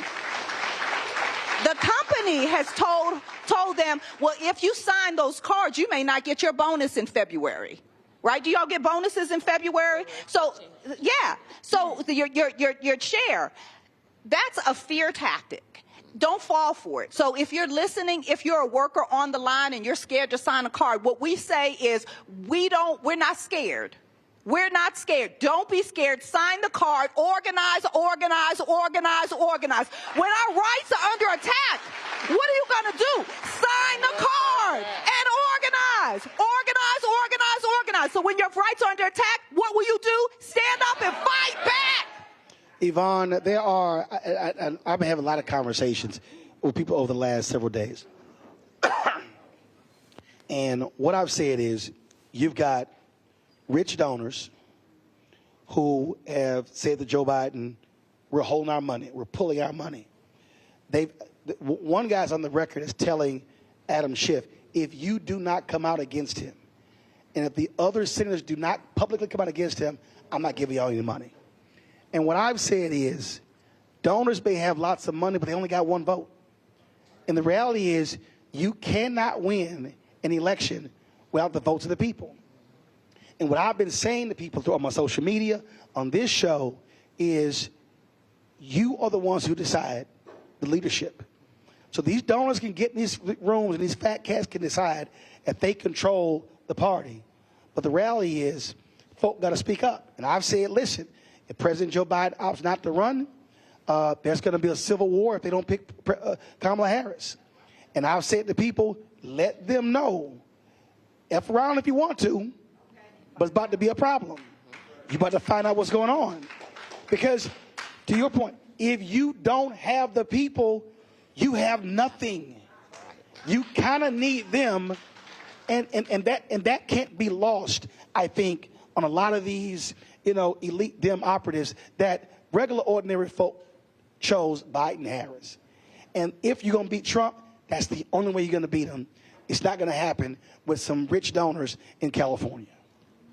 I agree, and that is why all of our efforts, Deborah's, ours, Stand Up, the Georgia AFL, and all of our affiliates are out there educating. We have to educate. I say this all the time to my staff. We got to get people to connect the dots. I know they hate when I say that because I say it all the time. I say it all the time, too. Oh, okay, see? And it is over the last election cycle when Warnock was in the runoff, the number of folks in the union that voted right rose because we went on a serious education. Why do you need to vote for whoever? You have to, the PRO Act was part of it. We have not supported people who have gone against us. We have people in our state legislature. And the other piece to this, it's not just who's in that White House. We have a full slate of folks that have to get elected this year. And we are ready to fight, to educate, to mobilize, energize, all of those good words that we use. But it's not words, it is actions that we are in process. We started doing our campaign last year. We didn't wait till August or September as we usually do because we know we're in a fight for our life. We're in a fight for our lives, for our members' lives, for our families' lives. I have grandchildren that I don't like them to see how this world is right now. So we have to really fight and educate. Connect those dots with people that you work with, people you go to church with, people you sit on the usher board with, on the deacon board, and get our ministers in our churches to understand why it is you have to connect the dots. Now, I came out of a public service union, and many of our members used to say, well, why do I need to vote? I don't need to vote because you're voting in your bosses. That's the power that you have. And your bosses, those bosses are making a whole lot more money than you are. In reality, the bosses were happy because we would go in and negotiate more money. They would get the same benefits that we would. But we got to get our members to understand that it's okay to speak your voice and to want more for you and your family, and not to have to go work 4 jobs and never see your family, because you don't have a family then. You have jobs. That's it. That's not enough. That's not enough for me. I've been a single mom, not a single parent, but working more than one job to make sure that my kids had what they want, and sitting at football games like this because I'm so tired. That's not a quality of life. You want a quality of life.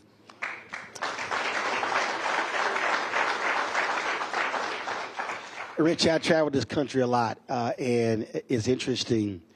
I have so many conversations with people, and they come up to me and they want to talk about all sorts of stuff, and we'll talk about how can we get these things changed in our neighborhoods and our communities, and we want to do this initiative. And it's amazing to me how, and they kind of get mad because I always go back to, you got to organize and mobilize.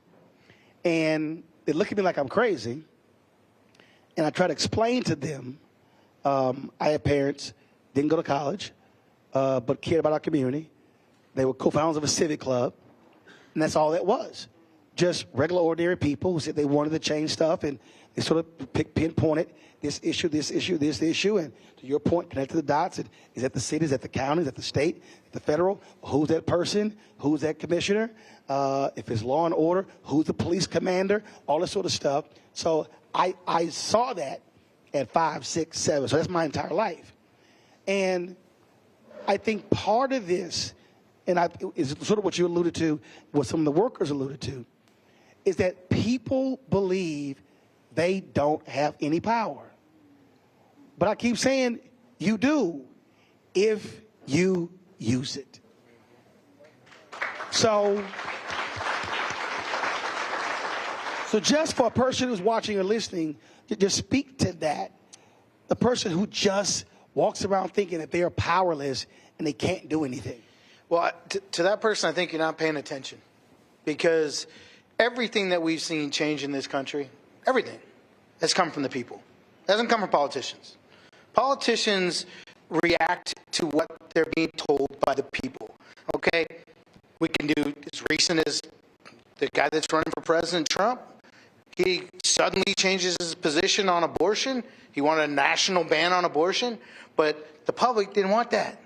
And so now it's... He actually still wants it. But he stopped talking about it. But now, even in his debate, right? You know, he's like, but I got to get elected. Guess what? That's the power of the people. And that's not just Trump, and it's not just Republican or Democrat. It doesn't matter. When the people stand up, when they rise up together, whether it was gay marriage during Barack Obama, his position changed. The position changed because the people's position changed. I don't think he woke up one day and went, you know, Michelle, I think I'm okay with the gays getting married. I don't think that happened. I think what happened... Well, actually, he was for gay marriage, but he came out against it because the people were not going to vote for him. So then he against it. Then he came out for it. So he actually evolved. That's right. But you're making my point, right? Is that, look, whatever the issue is, his White House wasn't happy when I said that on CNN, but I'm like, y'all can get the hell over it. It's true. But it is true, and it's true over and over and over again. And the problem I think that we're having to some degree is our attention. You know, we live in the United States of amnesia, And our attention span can be pretty short these days. And we get on something that we could probably have an impact on, and then within a week we've changed it. And we're talking about something now. That has a lot to do with what you see on the news outlets and the change in the news cycles and 24-hour news cycles. And I could talk about a lot of different things all day. But listen, when we stick together, when we band together as a community, as a society, whatever it is, when we come together and we say, this is the change that's going to happen or else you're not going to be around, politicians do what we need them to do. And I talked about earlier with the approval of unions. They didn't just all of a sudden start signing on to letters. They're doing it because the public sees us in a favorable way. That's another example. But also, again, and it's real basic, what happened was there was one person at a place who said, this shit ain't right. And then they start talking to somebody else. That's right. Like, you're right. This shit ain't right. And so 2 people then talked to 2 other people, and the 4 talked to others, and now it's 8, now it's 16, now it's 32, now it's 64, and now you go from a singular idea to a movement. So what I keep saying to people is, as long as you as an individual are frustrated, and you don't make an effort to talk to somebody else, and then y'all go, man, what can we do together? Then you're just going to be walking around being frustrated.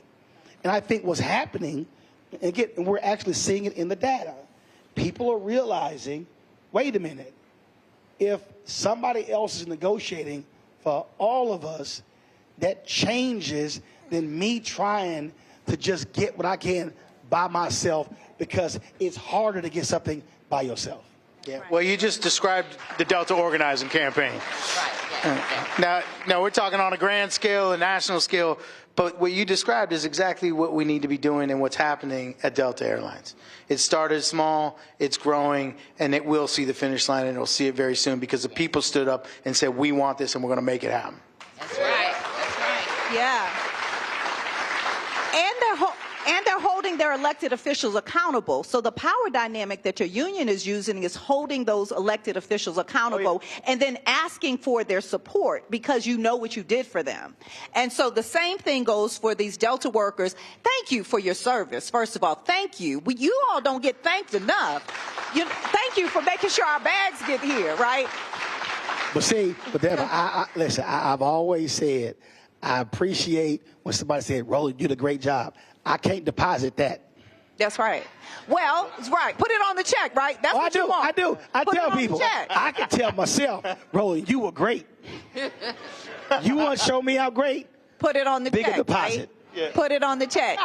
So for Delta to be such a wonderful company and such a brand for the city of Atlanta, and this message is really for the city of Atlanta because we do a lot for the city of Atlanta, Georgia Stand Up, and our affiliates, and all of the community organizations that are in coalition with us. If you want to be a good neighbor, if you want us to keep coming for your family reunions here in Atlanta and the conventions here in Atlanta, what the people of Atlanta are saying is respect the union. I am a man, I am a woman, and they need a union, and they ask for it and they want it, and don't stand in their way because they help to move this city, move people here to this city. They help to get our luggage here. We need to help them. So this is a clarion call for all of us to get involved with this election. So before I go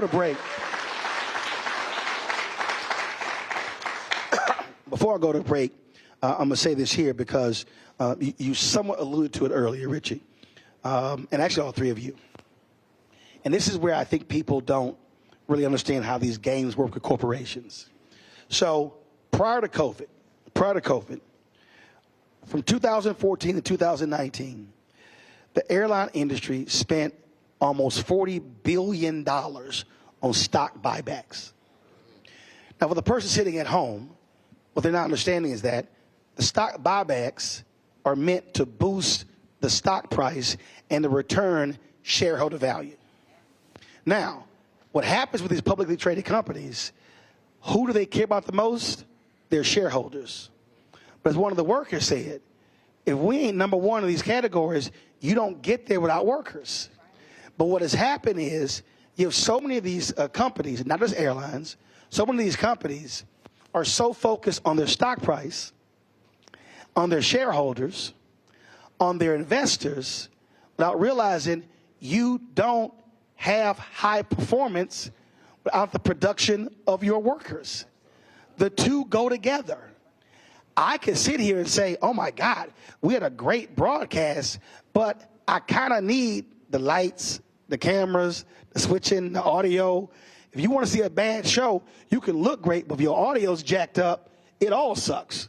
If your lighting is jacked up, it doesn't matter how great the content was. And so what we're seeing these companies, I mean, when the United CEO was being grilled by Congress, they said, why have you spent money on stock buybacks but not into safety? And that's part of the thing. So I think also what we're seeing is workers in different areas are ticked off at these companies that are taking their free cash flow, giving it back to stockholders, and saying, oh, we don't have anything for the workers. When the Trump's tax cut, and the thing is, they were public. He was running around and said, oh, they're going to put the money back into the companies for the workers. The CEOs were like, no, we're not. They were literally like, no, we're not.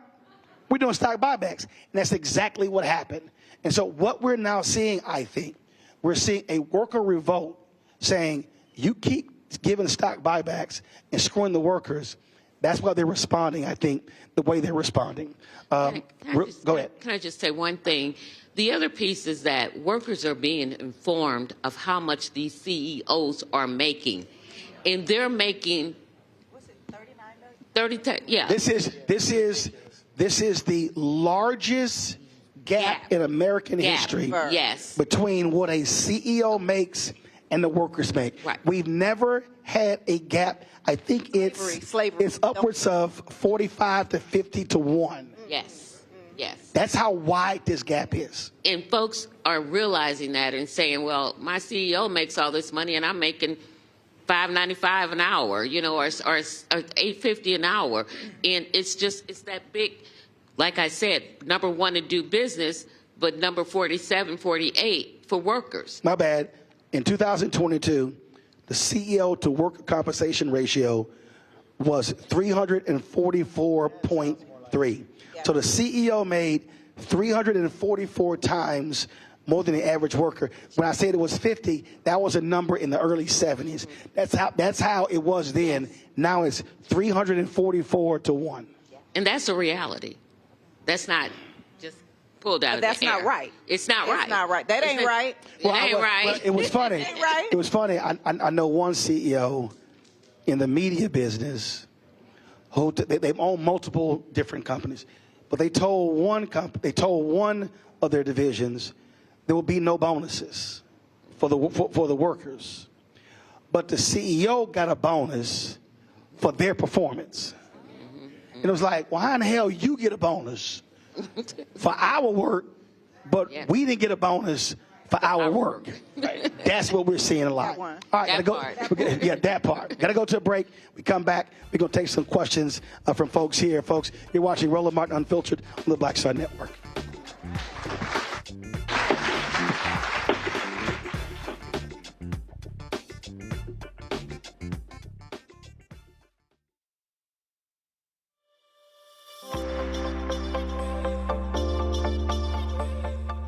Hi, I'm Danny Glover. Sign your IAM card today.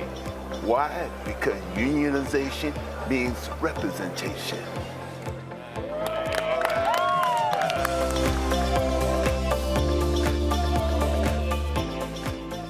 Fanbase is pioneering a new era of social media for the creator economy.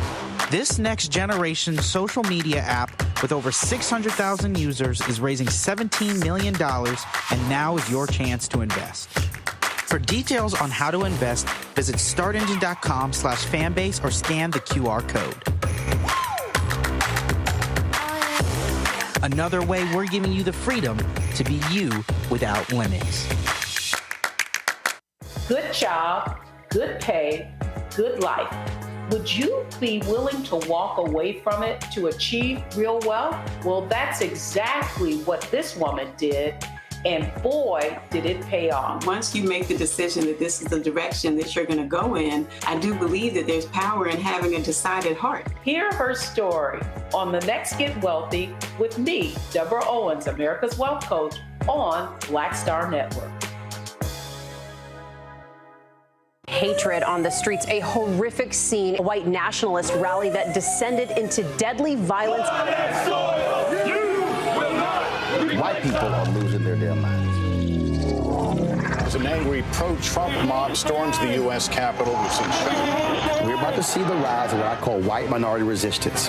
We have seen white folks in this country who simply cannot tolerate black folks voting. I think what we're seeing is the inevitable result of violent denial. This is part of American history. Every time that people of color have made progress, whether real or symbolic, there has been what Carol Anderson at Emory University calls white rage as a backlash. This is the rise of the Proud Boys and the Boogaloo Boys. America, there's going to be more of this. Here's all the Proud Boys, Dave. This country is getting increasingly racist in its behaviors and its attitudes because of the fear of white people. The fear that they're taking our jobs, they're taking our resources, they're taking our women. This is white fear.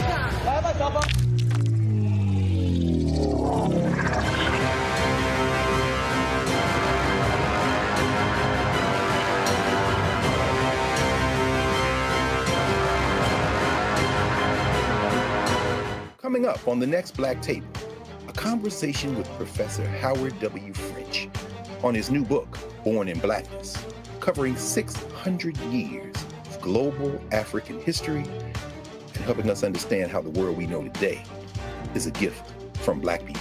There could have been no West without Africa and Africa. That's on the next Black Table with me, Greg Carr, only on the Black Star Network. On a next, A Balanced Life with me, Dr. Jackie. How are you being of service to others? Doing for someone beside yourself is such a big part of living a balanced life. We'll talk about what that means, the generation that missed that message, and the price that we're all paying as a result. Well, now all I see is mama getting up in the morning, going to work, maybe dropping me off at school, then coming back home at night. And then I really didn't have any type of time with the person that really was there to nurture me and prepare me and to show me what a life looked like and what service looked like. That's all on a next, A Balanced Life with me, Dr. Jackie, here at Black Star Network.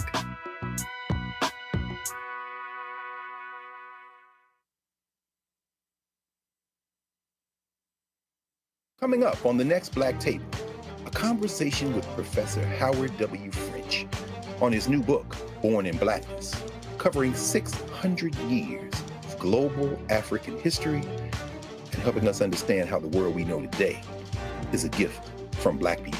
There could have been no West without Africa and Africa. That's on the next Black Table with me, Greg Carr, only on the Black Star Network. Hello, I'm Paula J. Parker. Truly proud on the Proud Family, Louder and Prouder on Disney+. And you're watching Roland Martin, Unfiltered.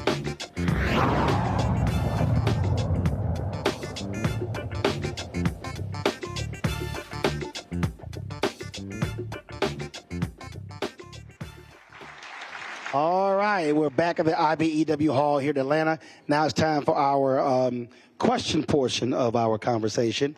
We've been talking about the Delta ramp workers trying to unionize, but so are the flight attendants, right? Yes. What's your name? My name is Shamika Brown.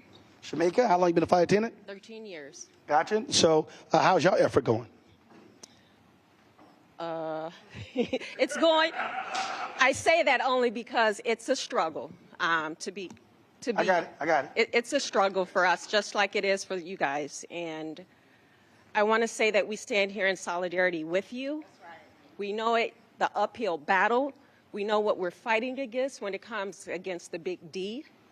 We know that we get shunned, ridiculed, and bullied for standing up for something we believe in. So I just want to give you guys thanks. The solidarity here gives me goosebumps to see everybody here standing in this fight together.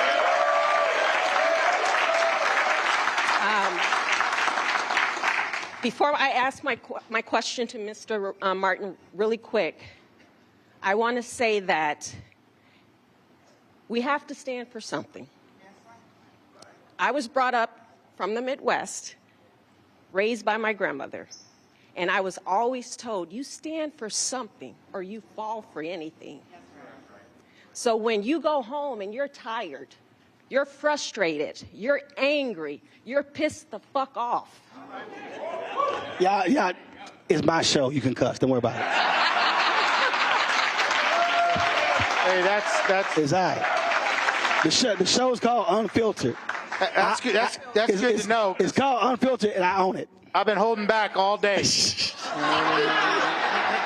When you're pissed off, just know that you're not in this fight alone. You got support systems. When you need someone to vent to, I'm in Atlanta. Just know that.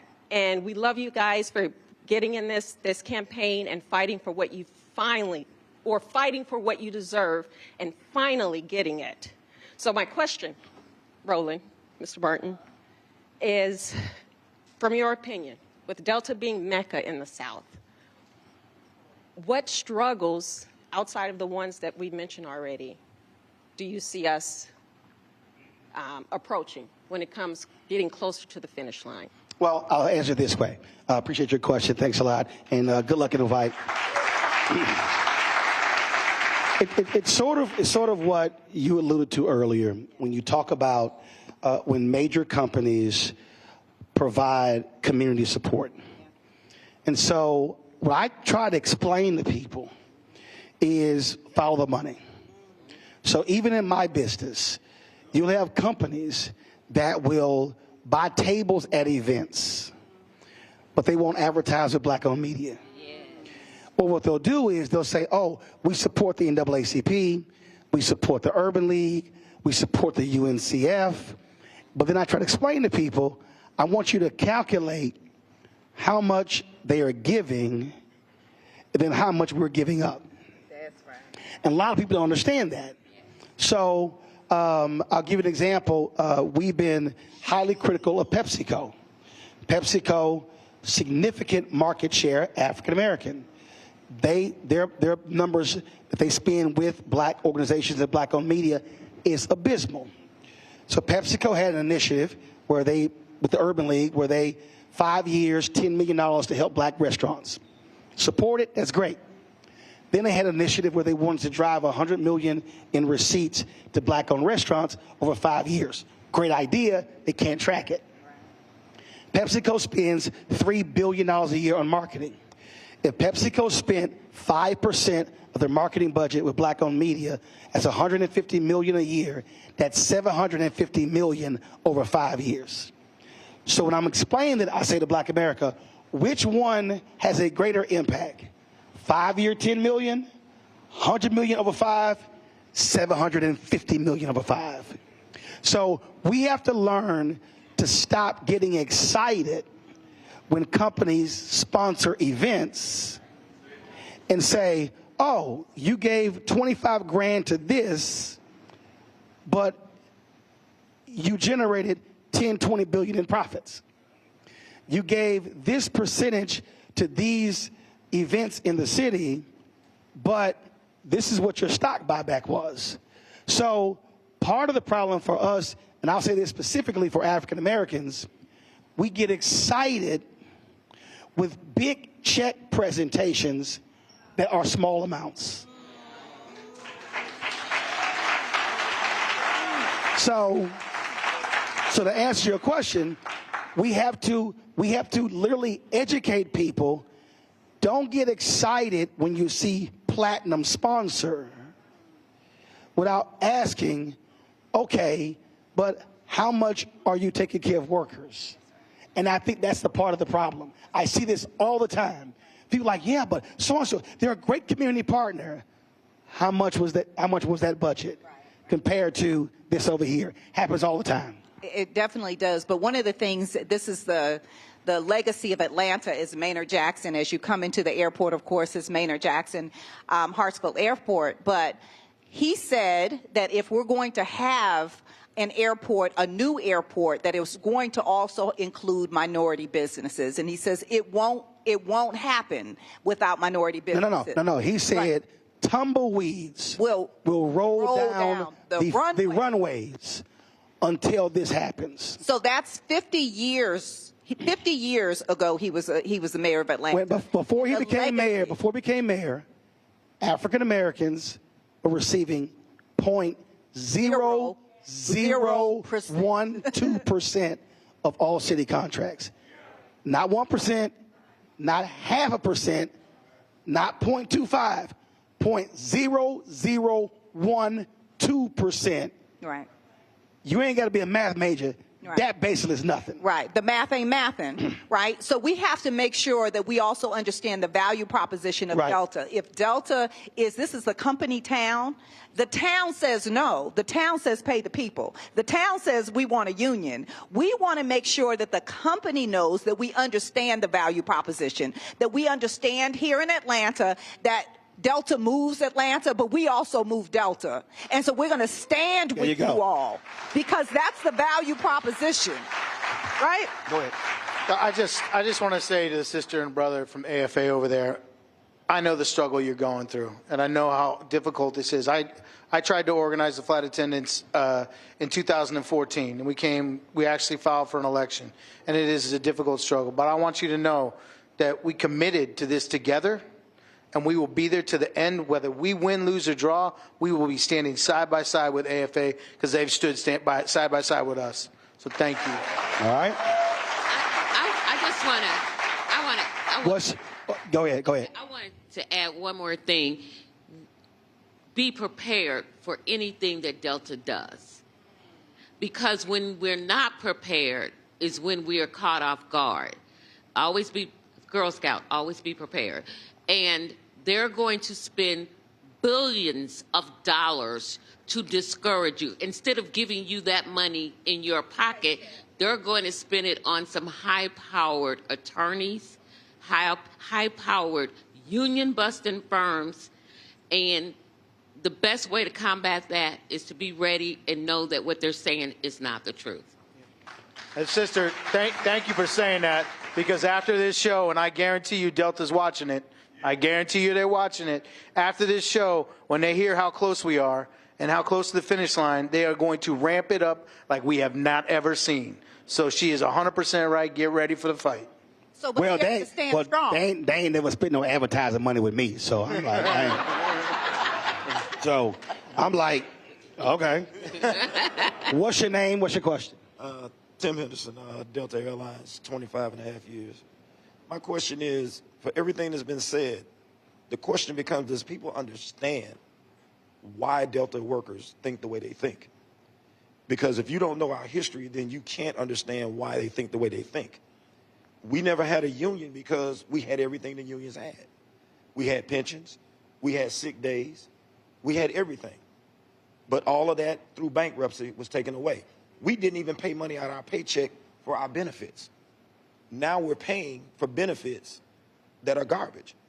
I put it to a director. Would you go to the Sundown restaurant, spend $250 for a glass of dirty water and food that was uncooked? Then why would I pay that for health insurance where we're going to the doctor and paying $100 out of our pocket and still being told you got a bill in the mail? So the question becomes, when do people find out what really Delta is and was compared to what it is now? Who wants to take that? Have you signed a union card? Yes, ma'am. You have signed a union card. All right. We just want to make sure. Now you know he wouldn't have got his ass up and asked this question. Want to know. Without signing that card. Because somebody would have jumped up like, you ain't signed that card, but you answered the question. I appreciate it. Has everyone in here signed a card that can? Who wants to answer? Okay. Go ahead. Yeah, I mean, look, we continue to put that information out. We just got to find ways to make people read it, right? And communications is tough because we're exercising everything we can, including being here today. Whether it's, news lines or Twitter or Instagram or Facebook or you name it, we're doing at-home mailings. And I do this with all my members, by the way. And I go to break rooms where I represent people and I say, by the way, who's seeing this stuff? And it's like crickets. It's like, But we're going to keep banging away. We're going to keep trying to get that message out. And we need you. We need the inside people. That's the way we get it to them, because and it gets to them in the break room. Well, listen, when we met in Houston for the convention, so I met Delano, and he said, hey, could we do this? Because in our meeting, I was talking about mass media. And so what happens is people don't understand. That's why it's called mass media. You reach masses. And I can tell you, I experience it all the time, the number of people who walk up to me all around the country, going through airports, bailment. I mean, I don't care what it is. And people say, man, I had no idea about any of this stuff until I saw your show. I had no idea about these things. And so when you talk about what you're up against, it was the same thing. And I'll go ahead and say it. For 7 months, we've been trying to get Sean Fain from UAW on the show. He won't come on the show. And Reverend Barber told him, how you trying to organize black people in Alabama and you ain't talking to Roland Martin? He said, I guarantee you more black people know him than know you. and the reason that's critically important, because part of this is also when you talk about how do you change people, you have to have trusted messengers. Because folks say, I don't know you, but if they know your history, then they'll listen to you. So it's the communication piece. I think that's one of the greatest mistakes that people make. They don't tap into a communication mechanism, how to maximize social media. I mean, look, when this show is over, we've got more than 4 million followers. So there'll be more people who will watch segments of this conversation than the whole 2-hour conversation. So it's understanding how to use all the tools, whether it's YouTube, whether it's TikTok, Snapchat, Facebook, Instagram, Tumblr, Twitter, I mean, you name it, fan base, you have to use modern tools to reach folks. And I'm going to say the best tool ever is you. When you talk to your coworkers, you are the best person. I could come in there and talk to them. They wouldn't know me from Adam. And they were like, okay, she blowing a whole bunch of stuff up my butt. But the people here, though, have to also think even as a collective. So, for instance, when we grab the clips, when y'all do as well, if you actually add up every person's social media in this room, you're now in the millions. So you may say, man, I only got 500 people follow me, 300, or a couple of thousand. Yeah, but when you start multiplying that by 300, 400, 500, so understand, when these clips become available, when you start resharing and reposting, it's simply multiplying, and more people are being educated about what the issue is. If you see 2 people on your timeline that shared the same clip, then you're going to stop and look again. There you go. Yeah, listen, I'm sorry about Sean Fain, but you can keep inviting me back. I got you. I'll keep coming. I got you. Who else has a question? Somebody else has a question? All right, come on. It's a good elected official. Good elected official. We'll see. Let's see. All right, name? Elmon D. Holly. I'm a 6-year Georgia State Representative, and I'm glad to be here because I just got reconnected with my former fellow ramp agent for Delta Airlines when I served 18 years ago. I want to say that it's tough being here because it was a time when I wanted the union to be there to help us as ramp workers on that ramp. I worked Zone 4 in Sea Concourse in Atlanta, Hartsfield-Jackson, Atlanta International Airport, bringing those planes out, bringing them in, making sure we could get those bags off the planes.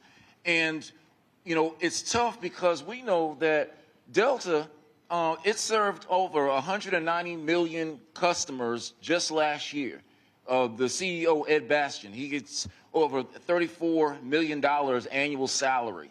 And if you have that type of stake in this company, then it needs to make sure that it's prioritizing the concerns of its ramp agents who are making sure that the planes get out.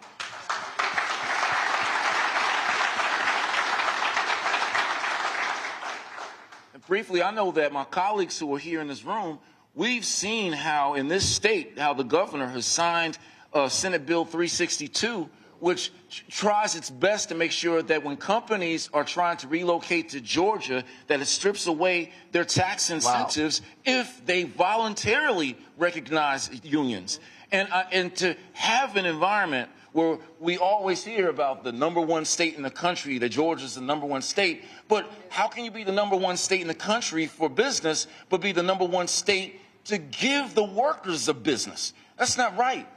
The question I have, because I know we have Deborah Scott here, we have Yvonne Brooks, who have been so revolutionary, not with just workers, but I want to know, what advice do you have for the families who are at home, who have to wait there for their loved ones to come off of work, even knowing that in their workplace they see a hostile work environment where there's flyers? I remember the flyers myself where, they'll tell you don't spend any money on union dues because you can get a 2-piece a wing and chicken, or you can get Air Jordans, or at the very best, get a timeshare.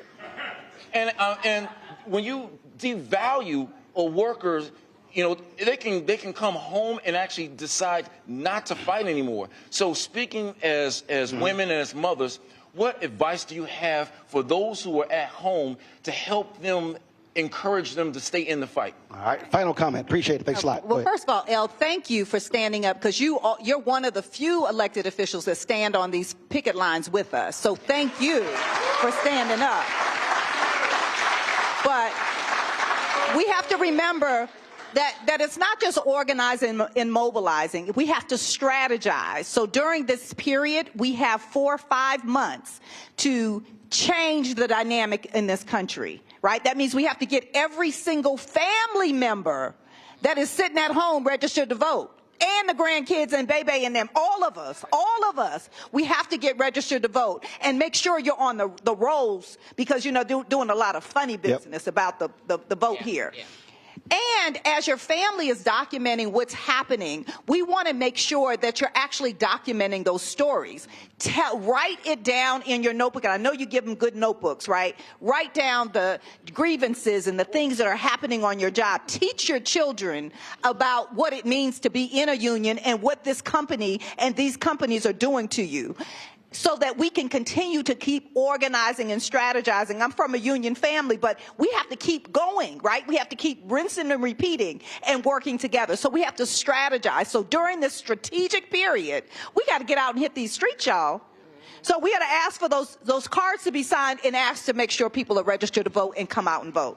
Yep. And I just want to add that my kids learned about unions through osmosis. Take your family with you. When I have members and they say, I've got little kids, bring them with you, because that's how I learned. I never knew that my mother was part of the union struggle that sat in at Woolworths in St. Louis until she got older and told me those stories, because I was too young. I was number 9 of 10. But teach those kids by example. If they go on those picket lines, they'll learn it. If they go with you when you go to union meetings, they'll learn it. They'll start running union meetings. My children have learned to run it, And so that they are part of the experience. Richie, final comment. Yeah, and to that question, I would say if you're at home right now and you're watching this, and your loved one works for Delta Airlines, tell them what you saw today, tell them what you heard today, and tell them to sign a card.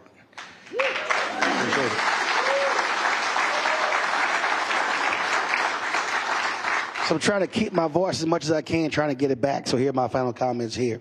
And folks who watch this show, who listen to this show, you've heard me say this all the time.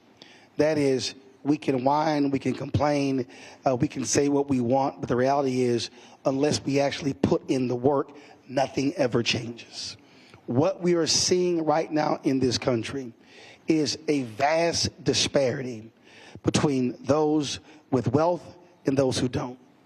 When you have 3 billionaires who own more money than the bottom 50%, that's a problem in this country.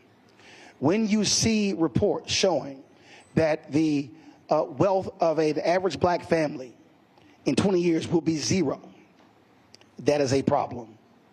When you're seeing right now where the Biden-Harris administration is tackling the issue of medical debt, when you look at the impact of that, when you have people, I got, before we came here, there was a Republican attorney general who celebrated a federal judge stopping President Biden's student loan debt relief plan.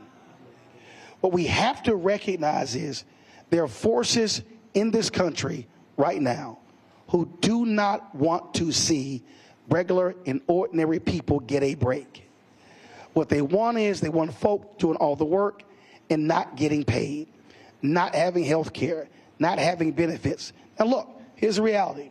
You can have a small business and you may not be able to provide those benefits because your profit margin is almost non-existent.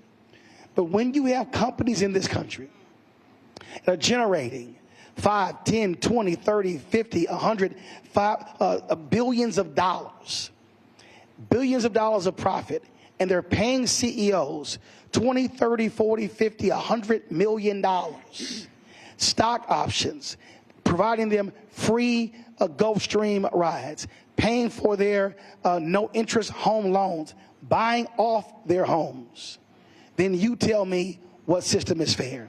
But the only way these things change is when regular, ordinary people do extraordinary things. That's right. You cannot...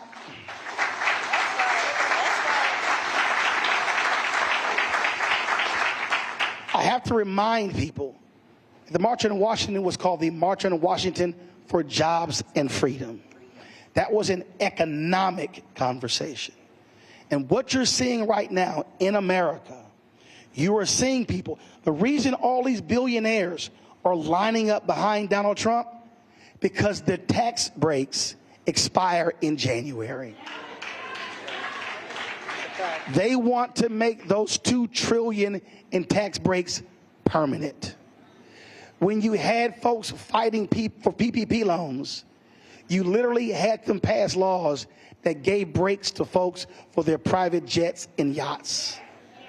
So what we have to understand is that regular, ordinary people can literally change America, can change states, can change cities, can change neighborhoods, can change countries, but no change has ever taken place if you sit at home and you do nothing.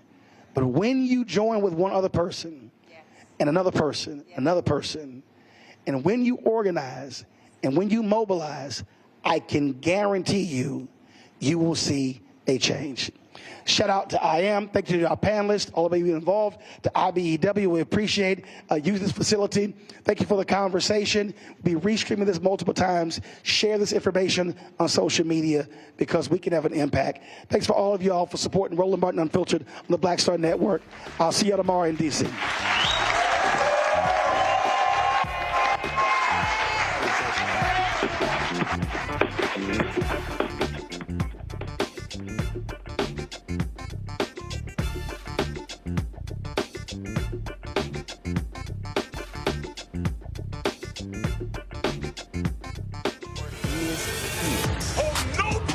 I'm real revolutionary right now.